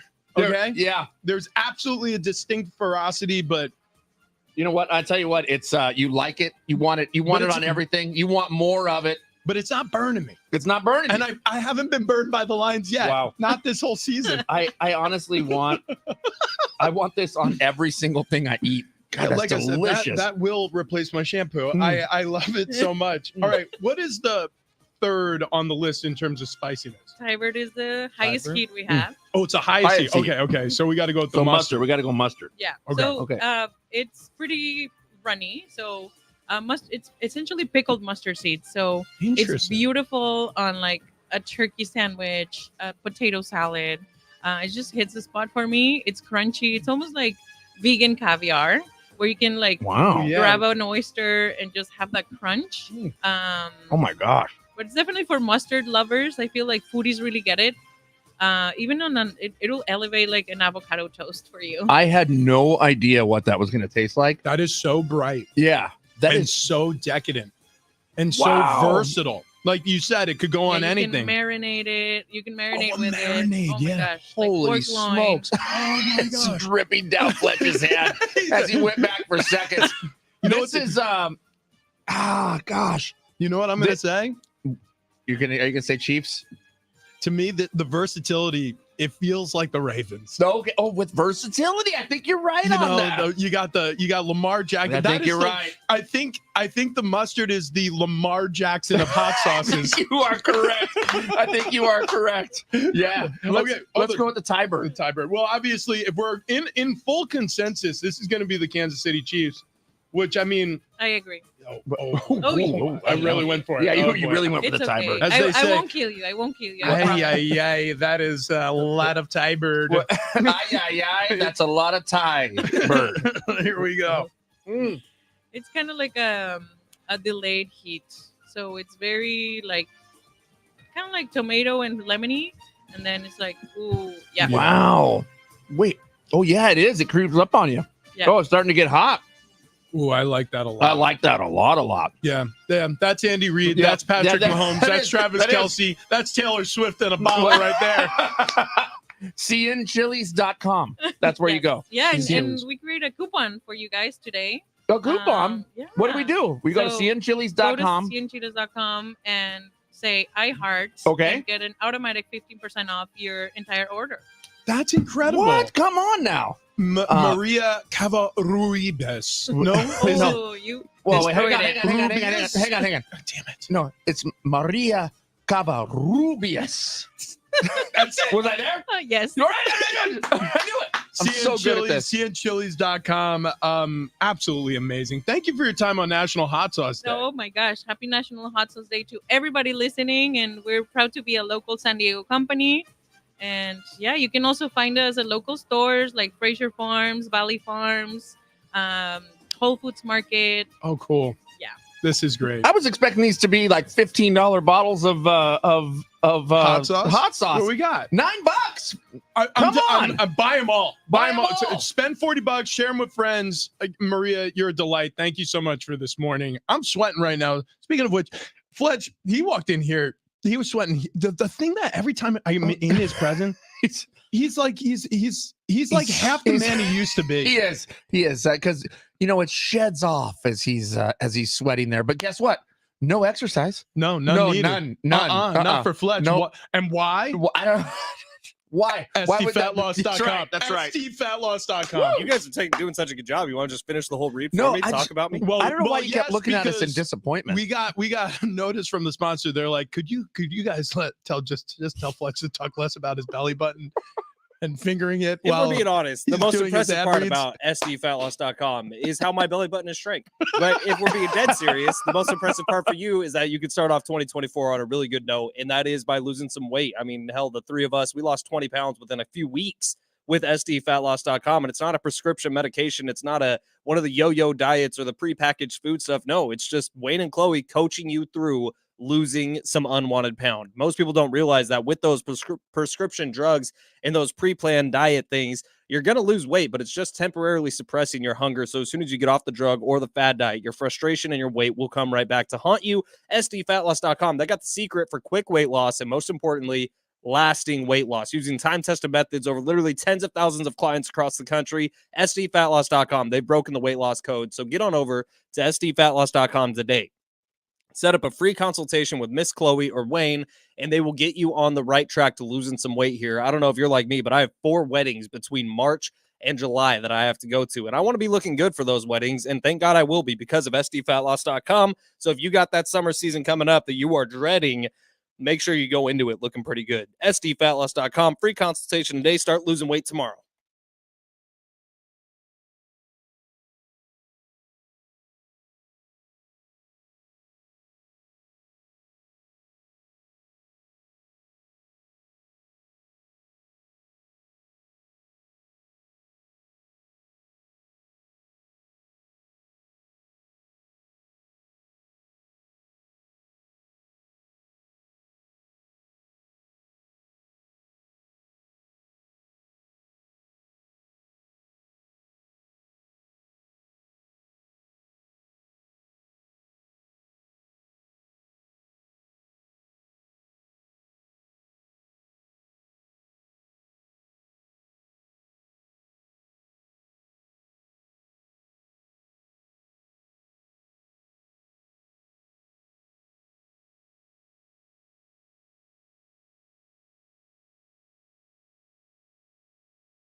who are still playing from most spicy to most mild. Okay. So we're saying the hottest team right now are the Kansas City Chiefs. That's what the consensus said. Do we all still feel good about I that? do, because the Okay. Chiefs are playing their best Wait, football. I can't hear a word You you're gotta saying. turn your microphone Yeah. on. I was, sorry, auditional. I was recording for Coco.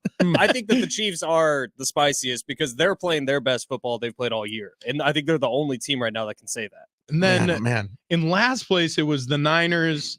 And then you had the. Yeah, okay, but last place was still really tasty. It was still No, so very tasty. Yeah, Tasty. dude. Yeah, I mean, Tasty. with Cien Chili's, no question. Yeah. And then we had the Ravens second place, and just above the Niners, it was The Lions. Oh, thank you, the Lions. Yeah. Thank you. Yeah. We have producer Shelley in here. Mind me, just jumping in. I'm Yeah. like, oh, the Lions. Producer yeah. Shelley Sure. walked by the studio and went, is it National Hot Sauce Day? Well, I walked by and I was asking Rich what he was shoving in his mouth. Yeah. And then he was like, well, you should try a burrito. With You'd be so surprised how often we have to ask Rich that. Well, listen, I am a popular guy around this office, aren't I? Yeah. But Yeah. yes, National Hot Sauce Day. I'm so happy I popped in because this stuff is delicious. Yeah. Oh, Yeah, dude. that is a homemade burrito from Maria Covarrubias. Yeah. I'm so jealous you know how to roll your R's. I don't know how to You can't roll an R? I can't roll an R. It's What? terrible. So you My ne- Spanish teacher told me that I would have a speech impediment if I lived in Spain Oh, yeah. or Wow. Mexico. Yeah. Wow. It was great. we He really- caught my Spanish teacher smoking weed in the Kmart parking lot. Nice. A's all around, baby. Yeah, said, I got a D, which I was fine with. Dude, Yeah. I would have been like, dude, yeah, I'm getting an A. Otherwise, I'm reporting you to district, sir. That's awesome. All right. Ma'am. Ma'am. Or senorita. See, Oh, senora. cienchilis.com is where you want to go order some of these things. Use promo code iHeart when Yeah. you're ordering them. Maria was so sweet. You would have loved her, Shelly. I wish you were like passing ships. She Oh, left and then man. she came in, and then you came in. But yeah, that burrito was made in her kitchen at 4:30 in the morning. She woke up Dude, to make us burritos. That's amazing. She's awesome. I need more listeners like that that are going to bring me hot sauce and burritos. I mean, Listen, the this best is morning the of my real life. deal. But the Okay. jalapeno one, you guys, I think it's a type. I don't know. I can't pick my favorite.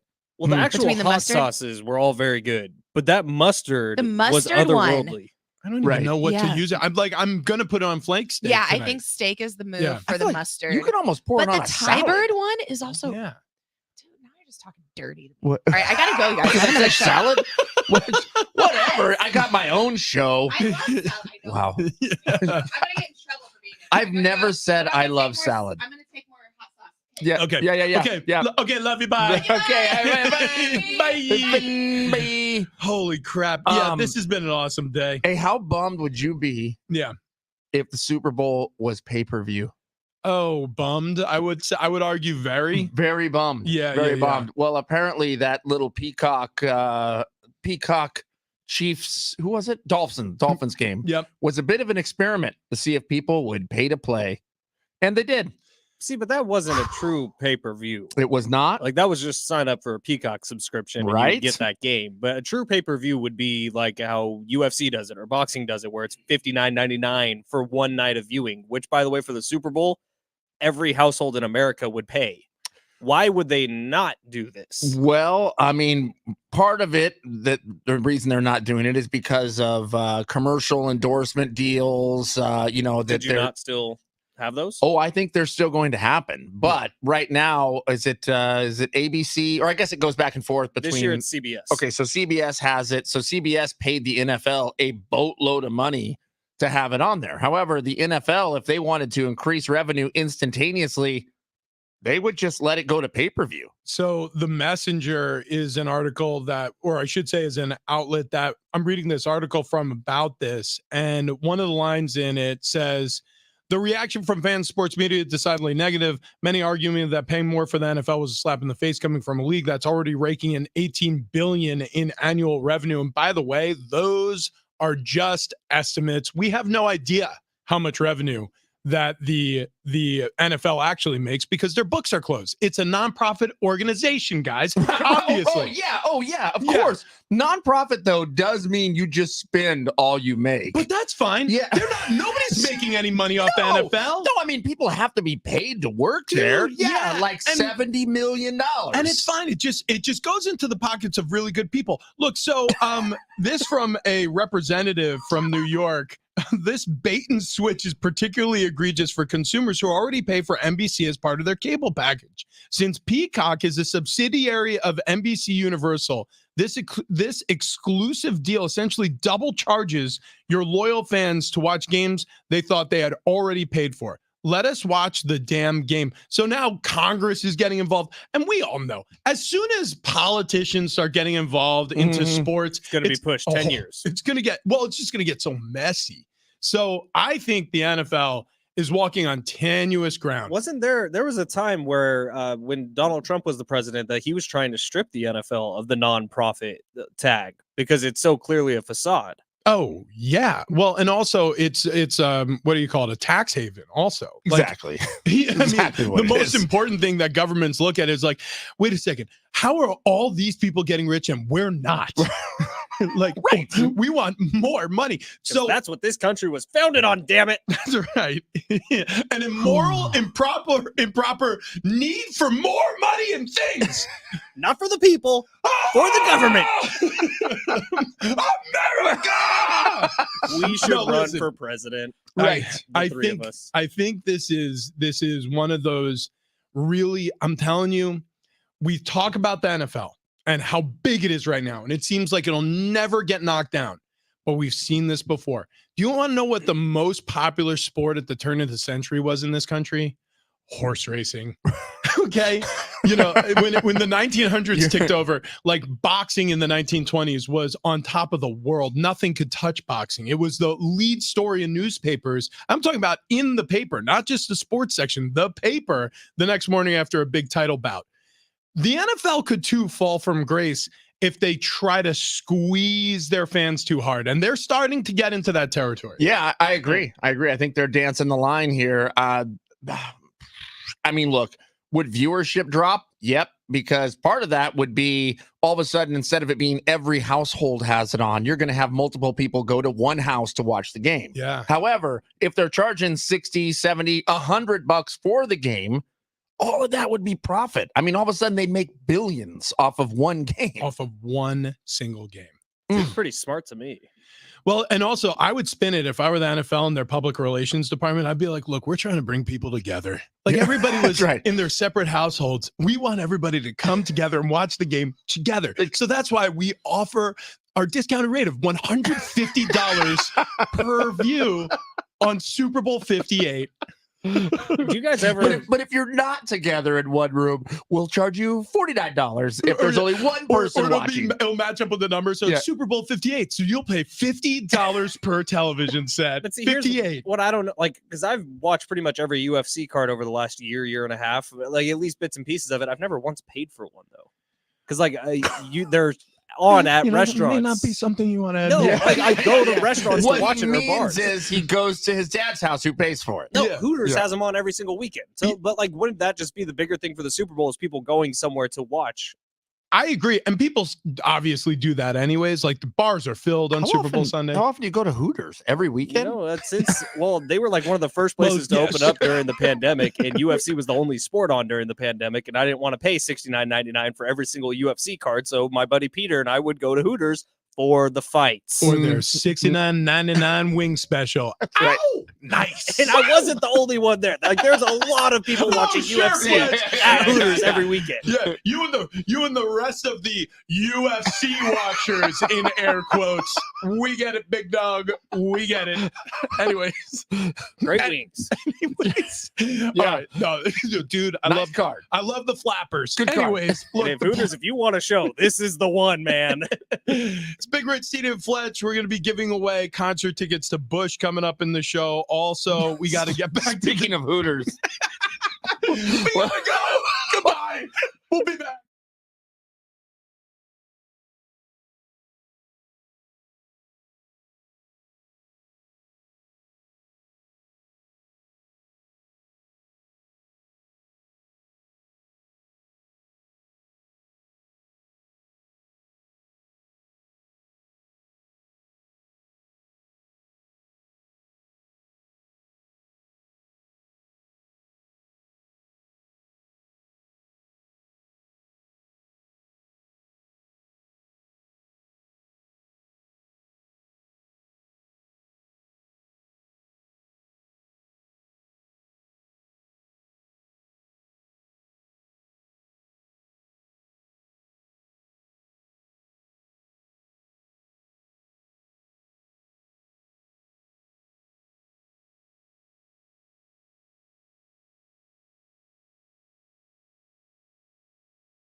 This update is presented by Indeed.com. Starting off in the NFL, the NFC and AFC championship games are now set. Starting off in the AFC on Saturday, the Ravens handled business against the Texans. 34-10 final score. That was the only lopsided game we had. Baltimore advances. They're going to play against the Chiefs, who beat the Bills last night in a very close game, 27-24. Over in the NFC, the Niners advanced by surviving the Packers on Saturday night, 24-21. Niners are going to take on the Lions, who beat the Bucs 31-23 yesterday in Detroit. College hoops, Aztec comeback falls just 1 point short on Saturday morning, losing to Boise State 67-66. They return home tomorrow. They got Wyoming at Viejas Arena. And over in golf, the Farmers Insurance Open teeing off this Wednesday in La Jolla. New year, new hiring needs. Indeed's end-to-end solution helps you attract, interview, and hire candidates all year round. Schedule and conduct virtual interviews right from your Indeed dashboard. Learn more by visiting Indeed.com/credit.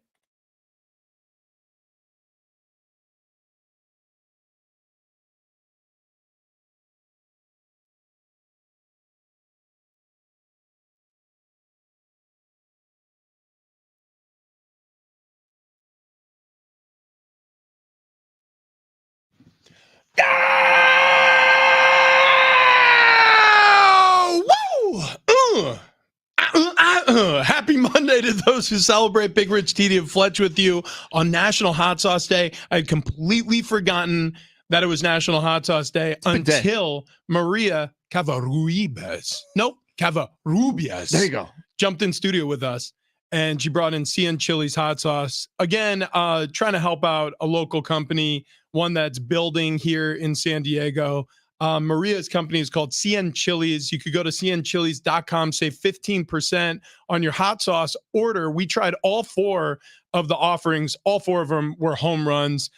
So check them out at cnchilis.com. Promo code iHeart. Yes. Oh, sorry. Thank you. Yeah. Promo code iHeart to save that 15%. I just ordered mine. I just ordered mine too. I ordered a 4-pack plus 1 additional jalapeno. Oh my God. See, I got the 1 additional mustard. Yeah. I think I'll go through that mustard quick. Luckily, I know where to get more. Yeah, we'll just call Maria. Exactly. Just come in studio. Cavarrubias. Please bring your hot sauce.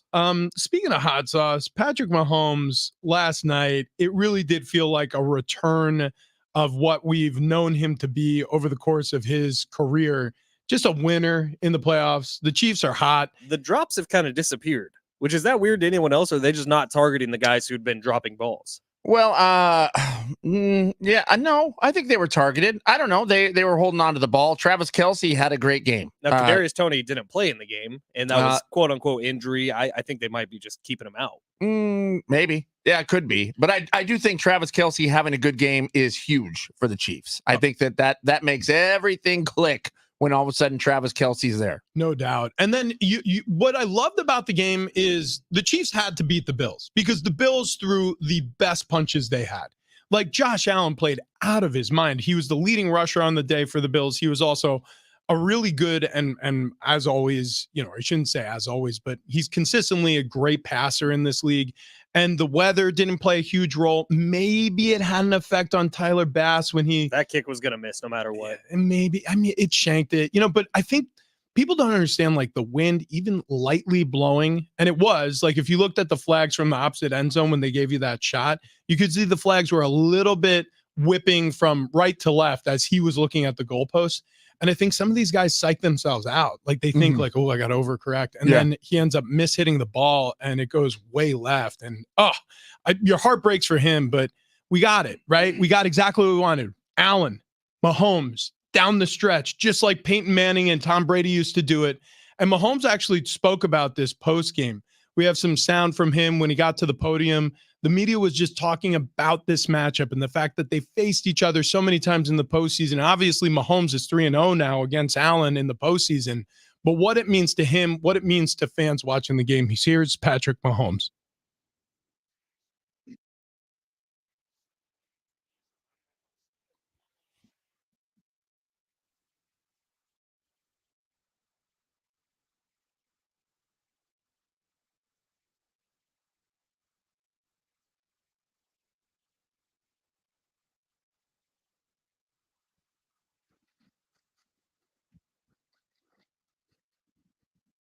Yeah. I mean, he's right. I just wish it went to overtime.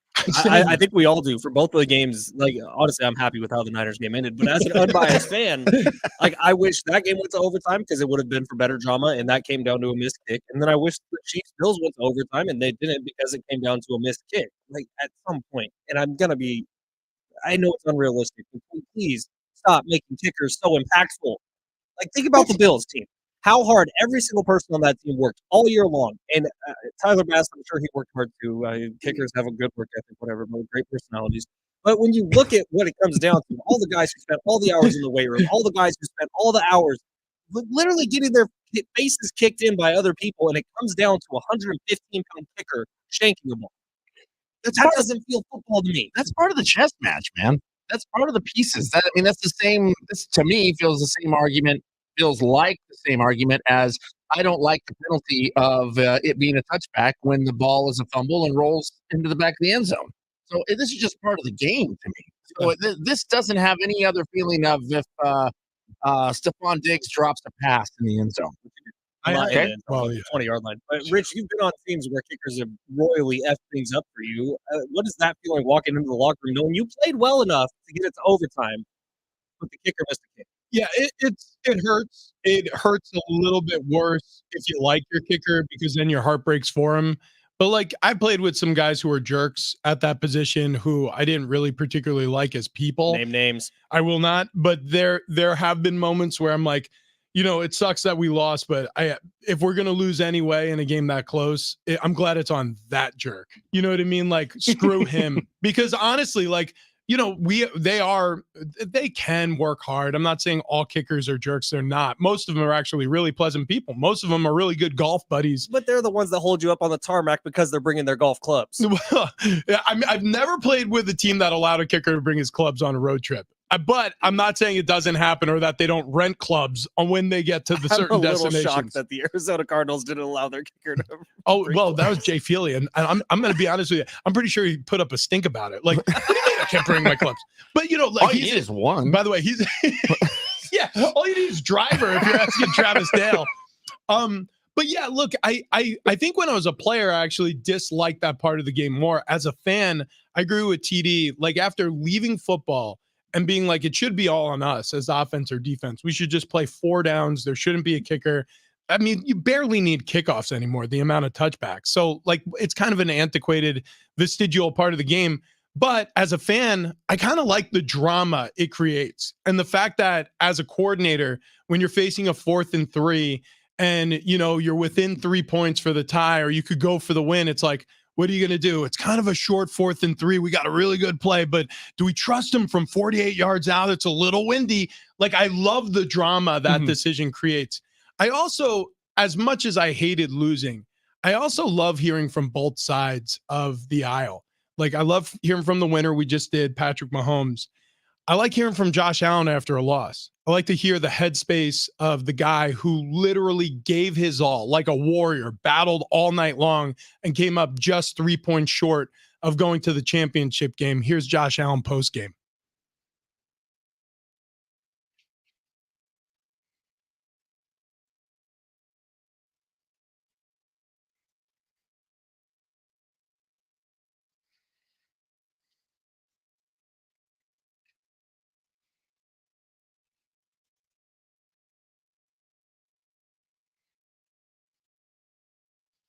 I mean, that's a man crushed.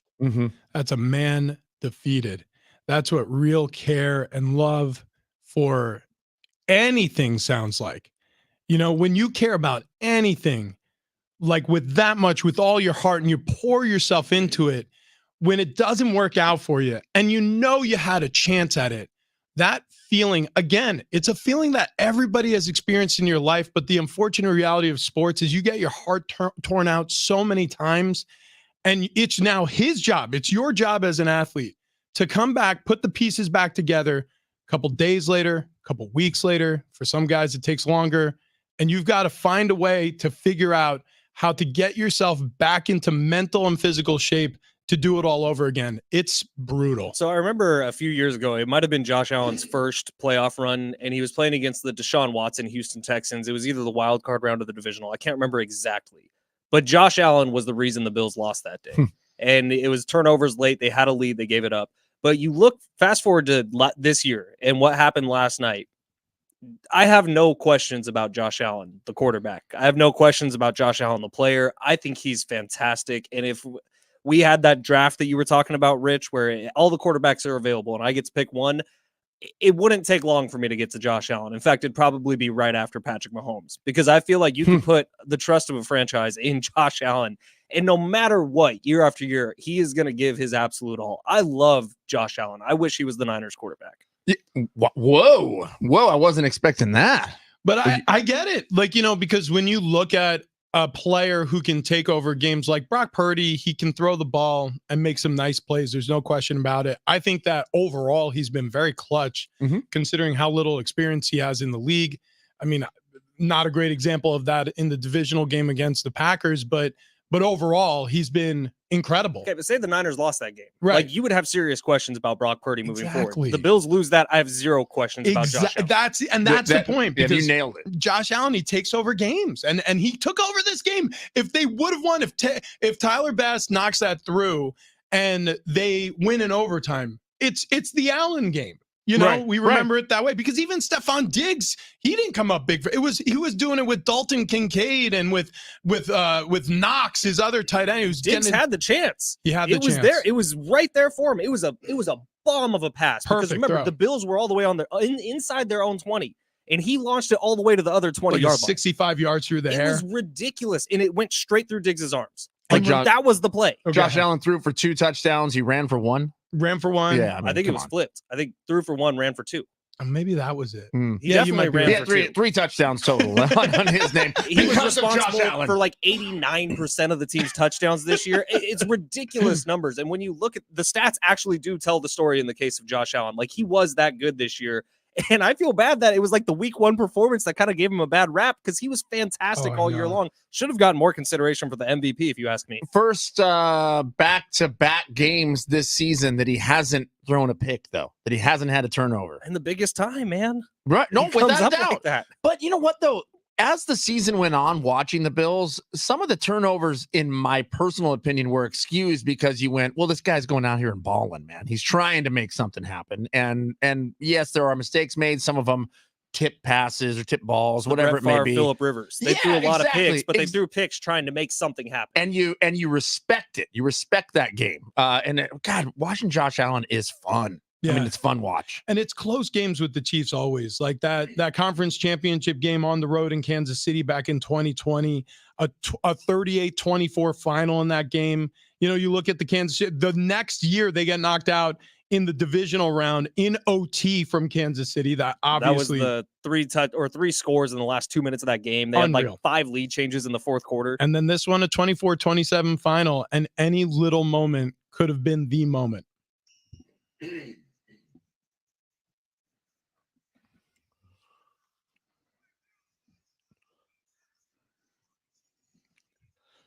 Well, we've been talking about it all morning long here. The NFL divisional round in the books. The Ravens, way too much for the Texans. Baltimore wins there 34-10. Brock Purdy and the Niners squeak out a win over the Packers 24-21. The Lions took down the Bucks 31-23. They reached their first NFC championship game in 32 years. And Travis Kelce is back as he catches 2 touchdowns passes from Patrick Mahomes in front of his girlfriend and shirtless brother.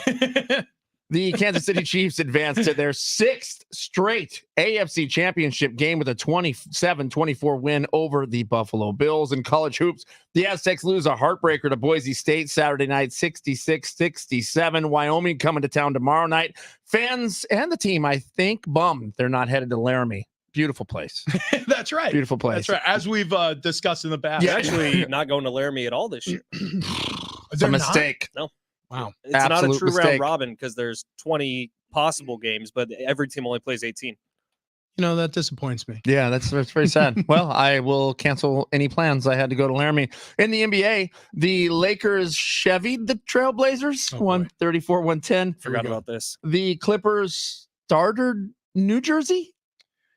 Starter jersey? I know. 125-114.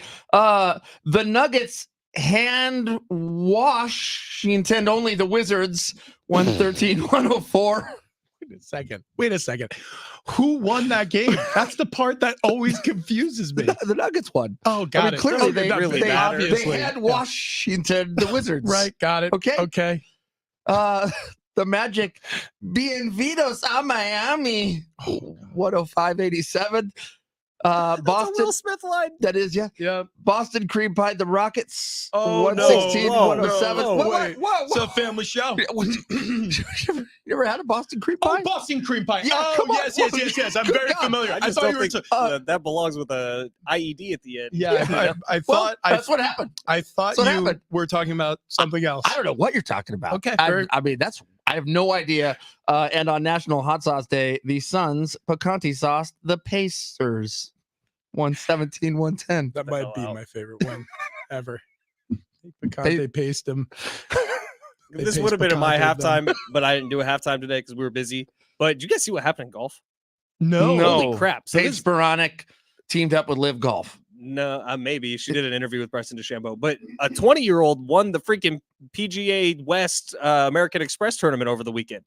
He's an amateur. He's a sophomore in college. His name is Nick Dunlap. Where's that It's in tournament played? Coachella Valley at PGA West. Oh wow. So they're in Is their that West a- Coast swing right now. They got Torrey Pines this week, starting on Wednesday. Is that an amateur tournament or No. is that a PGA No, tournament? it's the first time an amateur has won in 33 years. Holy Any cow. event. He's 20.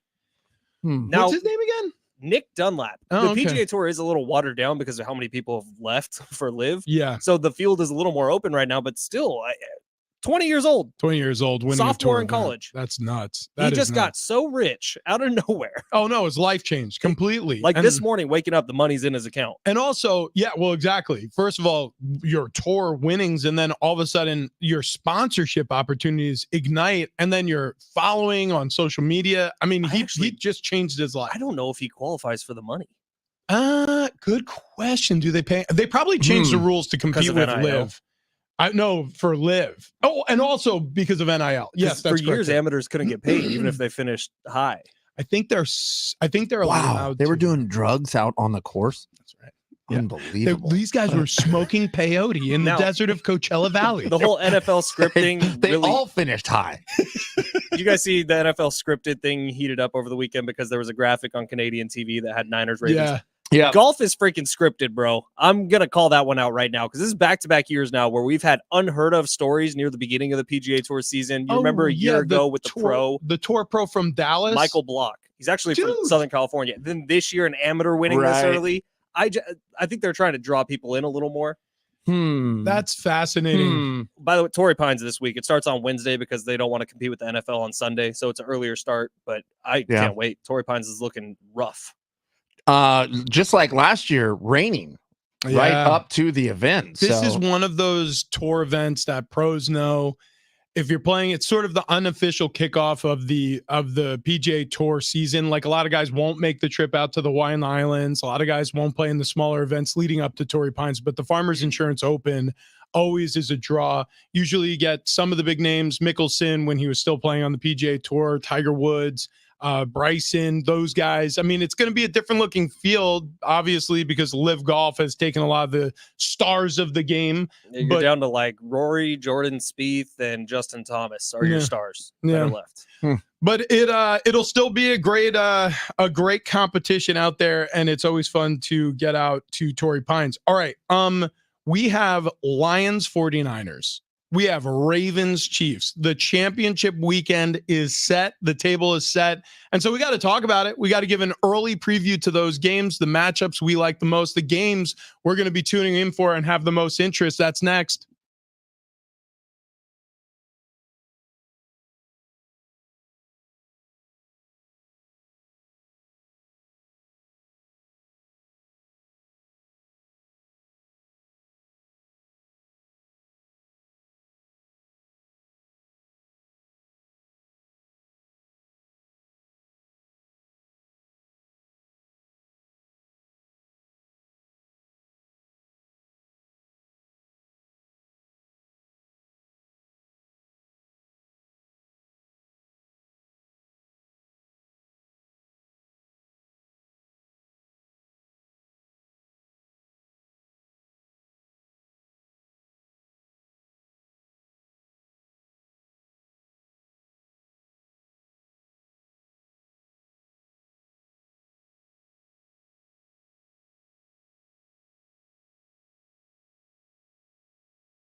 All right, welcome back. This update presented by Indeed.com. Starting off in the NFL, NFC, AFC championship games now set. Starting in the AFC on Saturday, the Ravens handled the Texans 34-10. Baltimore advances. They're going to play against the Kansas City Chiefs. Patrick Mahomes' sixth straight AFC championship game. They get there by beating the Bills 27-24. Over in the NFC, Niners advance. They survived the Packers on Saturday night 24-21. Niners get the Lions, who beat the Bucs 31-23 yesterday in Detroit. College hoops, Aztecs come back on Saturday, falls 1 point short. They lose to Boise State 67-66. They got Wyoming tomorrow at Viejas Arena. New year, new hiring needs. Indeed's end-to-end solution helps you attract, interview, and hire candidates all year round. Schedule and conduct virtual interviews right from your Indeed dashboard. Learn more by visiting Indeed.com/credit.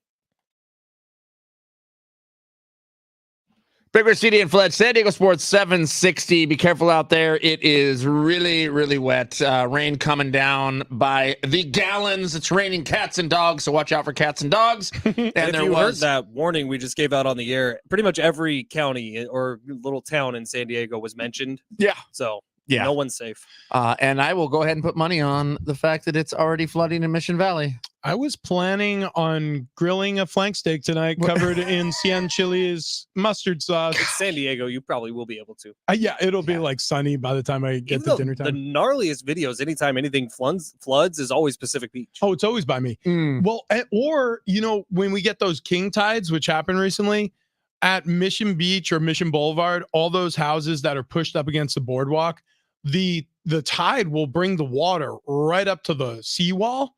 And so you'll have waves crashing and people just walking like morning walk with their little Pomeranian down the boardwalk. And all of a sudden they'll be like, that wave occurred yards away. There's no way.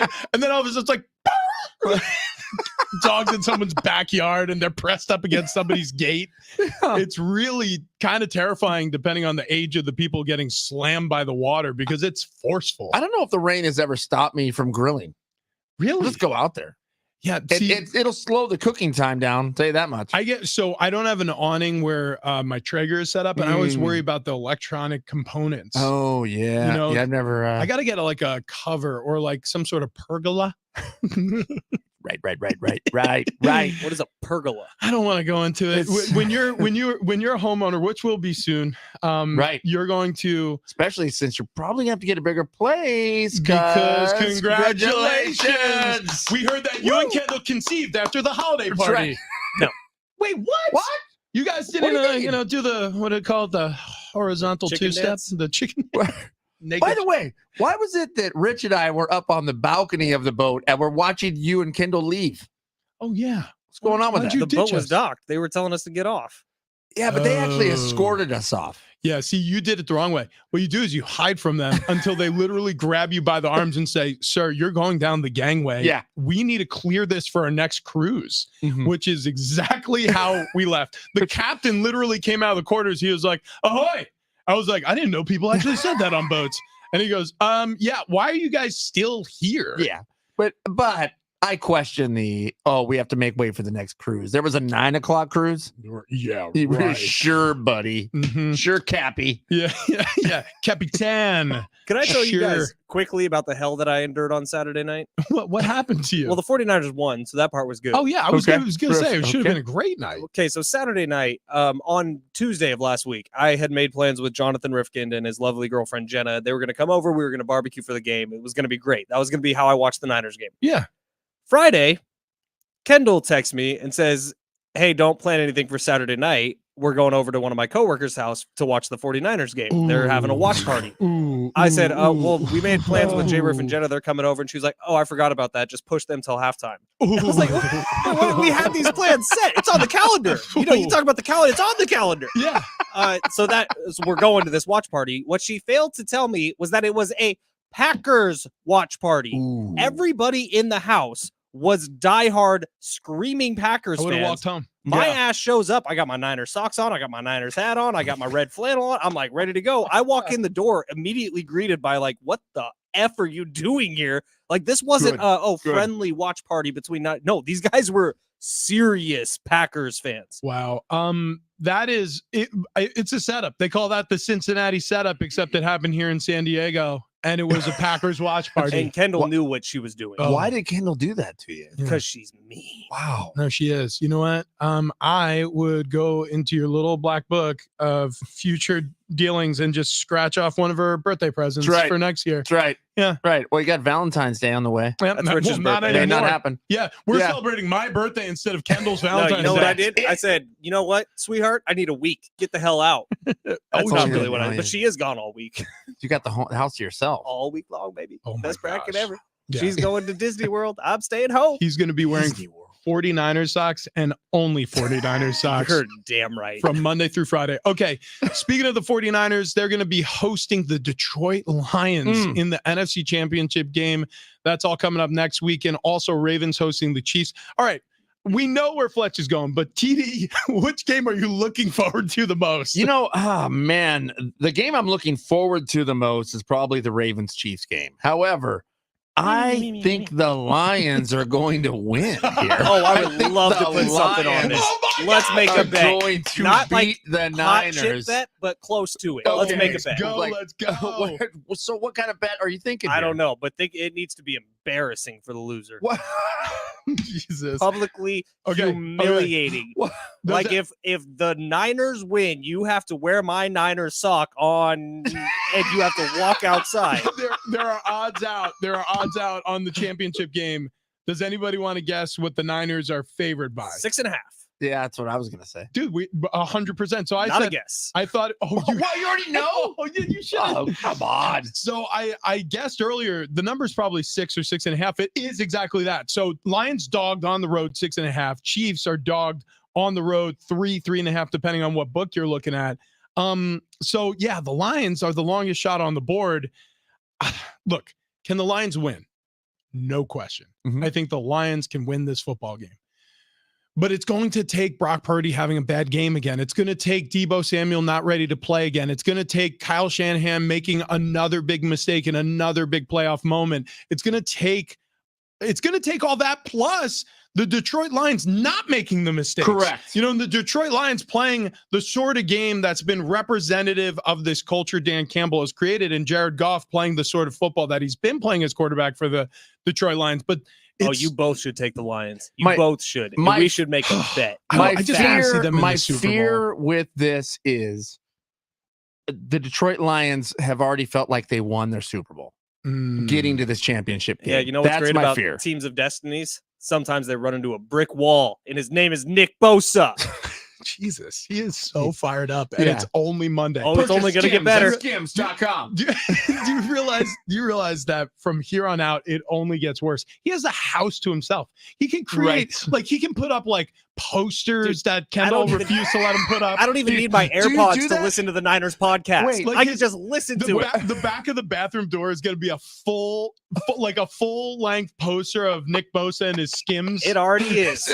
It's one of those. It's one of them. Guess It's a what? full length poster that's also the one you can measure yourself next to. Yeah, and guess what? That Nick Bosa poster is Kendall's, and I told her we should take that down. This is a little emasculating, and she said absolutely not. And then It's on the Ben was door of the bathroom. Ben was like, "Why is his crotch circled with a big red magic marker?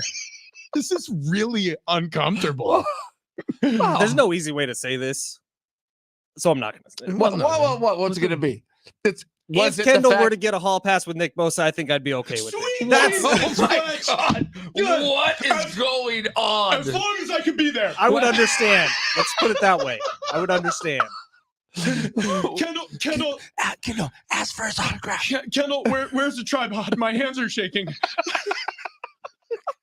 I'm so nervous right We now. don't need a tripod. We have Bosa here. Anyways, look, He is here's a tripod.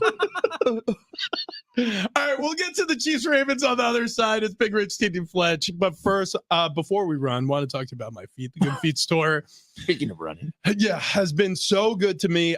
Look, the back is aching a lot less. The knees are really in a lot better shape than they were when I left the NFL. I feel like it's one of those solutions that you don't think about. Like, oh, okay, everybody wears sneakers or shoes or dress shoes, whatever you work in, boots. But you don't think about what's inside of them, like what kind of support you're getting, how far your heel is off the ground. Are your arches being supported enough? Well, the Good Feet store, they have these arch supports. You just slip them into whatever footwear you're wearing. It dramatically improves your posture. It makes all of your weight bearing joints feel better: ankles, feet, knees, hips, back. If you're having any struggles or problems, especially with this rainy weather now, right? Every time it rains, it used to be my back would go out. I would feel crummy. Not anymore. Not with the Good Feet store. These arch supports are back savers. They're lifesavers. They're life changers. They have been for me. I wish it for you as well. So check out any of their 200 plus locations around the US and overseas. 30 years of experience. The Good Feet store. Check them out at goodfeet.com.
Coming up next, we get into this Ravens Chiefs AFC Championship game matchup and bottom of the barrel on the other side.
Big Rich, TD, and Fletch with you on a Monday. We got to do this. We got these Busch tickets that we have not given away yet today, so we're going to be doing it. Stick around for the next couple of minutes. We'll tell you exactly when to call in.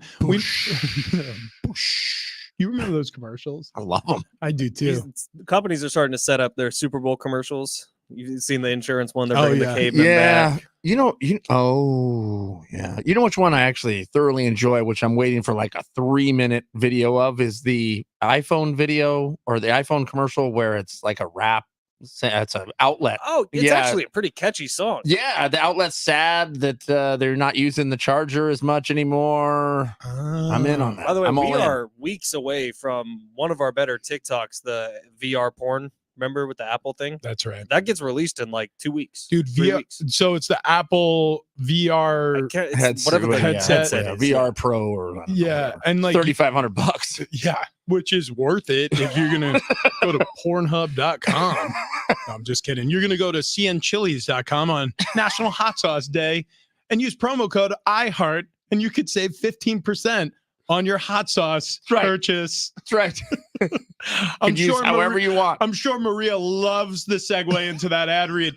No, but Maria, now you're gonna have to say it. Is it Cavo Rubias? Yeah, you got it. Cavo Roll Rubias. the R's. She came in studio today with her 4 different hot sauces: the jalapeno habanero, the Thai bird, and the mustard. They were all delicious and legitimately all delicious. So you could save that. Ravens Chiefs. Okay, Ravens Chiefs. Here's the crazy thing about this. The Ravens look like they're on an absolute warpath, and they should steamroll Kansas City, especially the way Kansas City sort of limped into the postseason. But KC, it's Patrick Mahomes. Right. You know, it's Mahomes. And the same argument I made for taking the Chiefs in the divisional wildcard game or the divisional playoff game against the Bills, I'll make it for this championship game. It's Patrick Mahomes in the playoffs getting points injected right into my eyeballs. Like I'll take the Chiefs all day long. Yeah. Oh, God, I want to take the Ravens on this just because I feel like that's who should win this game. But I'm with you, Rich. You got to go Patrick Mahomes. I don't know how you root or vote against this guy. Yeah. And listening to national talk radio yesterday, Rich, I missed your show. Apologies. But I did listen to some other ones. And the narrative that's going to be going throughout the week is, well, Lamar Jackson has proved everyone wrong. He can win in the postseason. He can win against the Texans in the postseason. I haven't seen him against the Chiefs yet. Well, I mean, he's 2-3 now in the postseason. 2-3. Yeah. I wouldn't say that's winning in the post. I mean, he won 2. Yeah, and we've seen this before. In 2020, he got a big win and it was a Lamar game, very similar to how he just beat the Texans, and he advanced his team to, I believe that was that was in a divisional round. That was a wild card victory, and they get to the divisional round and he gets snuffed out. I think he got a little banged up in that game, but that also happens to Lamar Jackson. He's a little fragile. So if this Chiefs pass rush, meet Chris Jones, dude, yeah. I mean, I can't wait. This is going to be an incredible weekend. Travis Kelce already getting $1 million offers to attend post-game Super Bowl parties. It's unbelievable. So win or lose, he wins. Are they trying to get us +1 more than him, though? I'm sure. Okay. Is there an actress or a movie star or a recording artist that either of your wives or mine would be comfortable with, like, a throuple situation? Because it seems like if you just tie yourself to the right woman, you can just, I mean, and now Travis Mahomes, he's literally printing money. So, like, hey, Fletch, Mahomes? He meant Patrick. I meant Patrick. He meant Patrick. I meant Travis Kelce. Travis Kelce is just printing money. Like, Fletch, like, is there a possibility that it could be you and Kendall and Selena Gomez? God, I wish. Could you talk to? Wait, hold on. I feel like it'd be more like you and Kendall and like Nick Bosa. Or even I knew where that joke was going, and I was okay with it. Right. What about like me and Annie and Susan Sarandon? Okay, yeah. So you knew where it was heading. So we both have our weird thing. Well, that's weird, but it's good. Something tells me at my house that would not be any female that would be chosen. It'd be like I have no idea. Matthew McConaughey. Sophia Veraga's ex-husband, Joe something. I don't know. Travis Dale, Sarah Dale, and Henry Cavill. Superman. Right. Oh, by the way, Travis, just wait outside. Leave. this is this cool throuple where you don't come over here. Yeah, you don't even have to throuple with us. It could just be more of a couple. In fact, plus teeth. if you just stay home and clean house, and then y'all come back later. Just picture you just like drying glasses in the kitchen, like, and then you stop drying the glass, but you still hear. Big thank you to Jonas Knox, who was on the show at the 6 o'clock hour. I use the towel to wipe my tears. Help me out with Maria's last name. Oh, it's Covarrubias. That's the one. Get on over to cnchilies.com and use promo code iHeart. You get 15% off your order. I know we just did. Thank you, Rich. Thank you, TD. Thank you, Textures, Roadies, Doggers, Hangers, Bangers, all the things. One last thing to do. You got to call in at exactly 8:58 at 877-767-4760 if you want to win those Bush tickets. Do not call right now. You will get hung up on, but 877-767-4760 for the Bush tickets. We'll see you tomorrow. The Herd is next.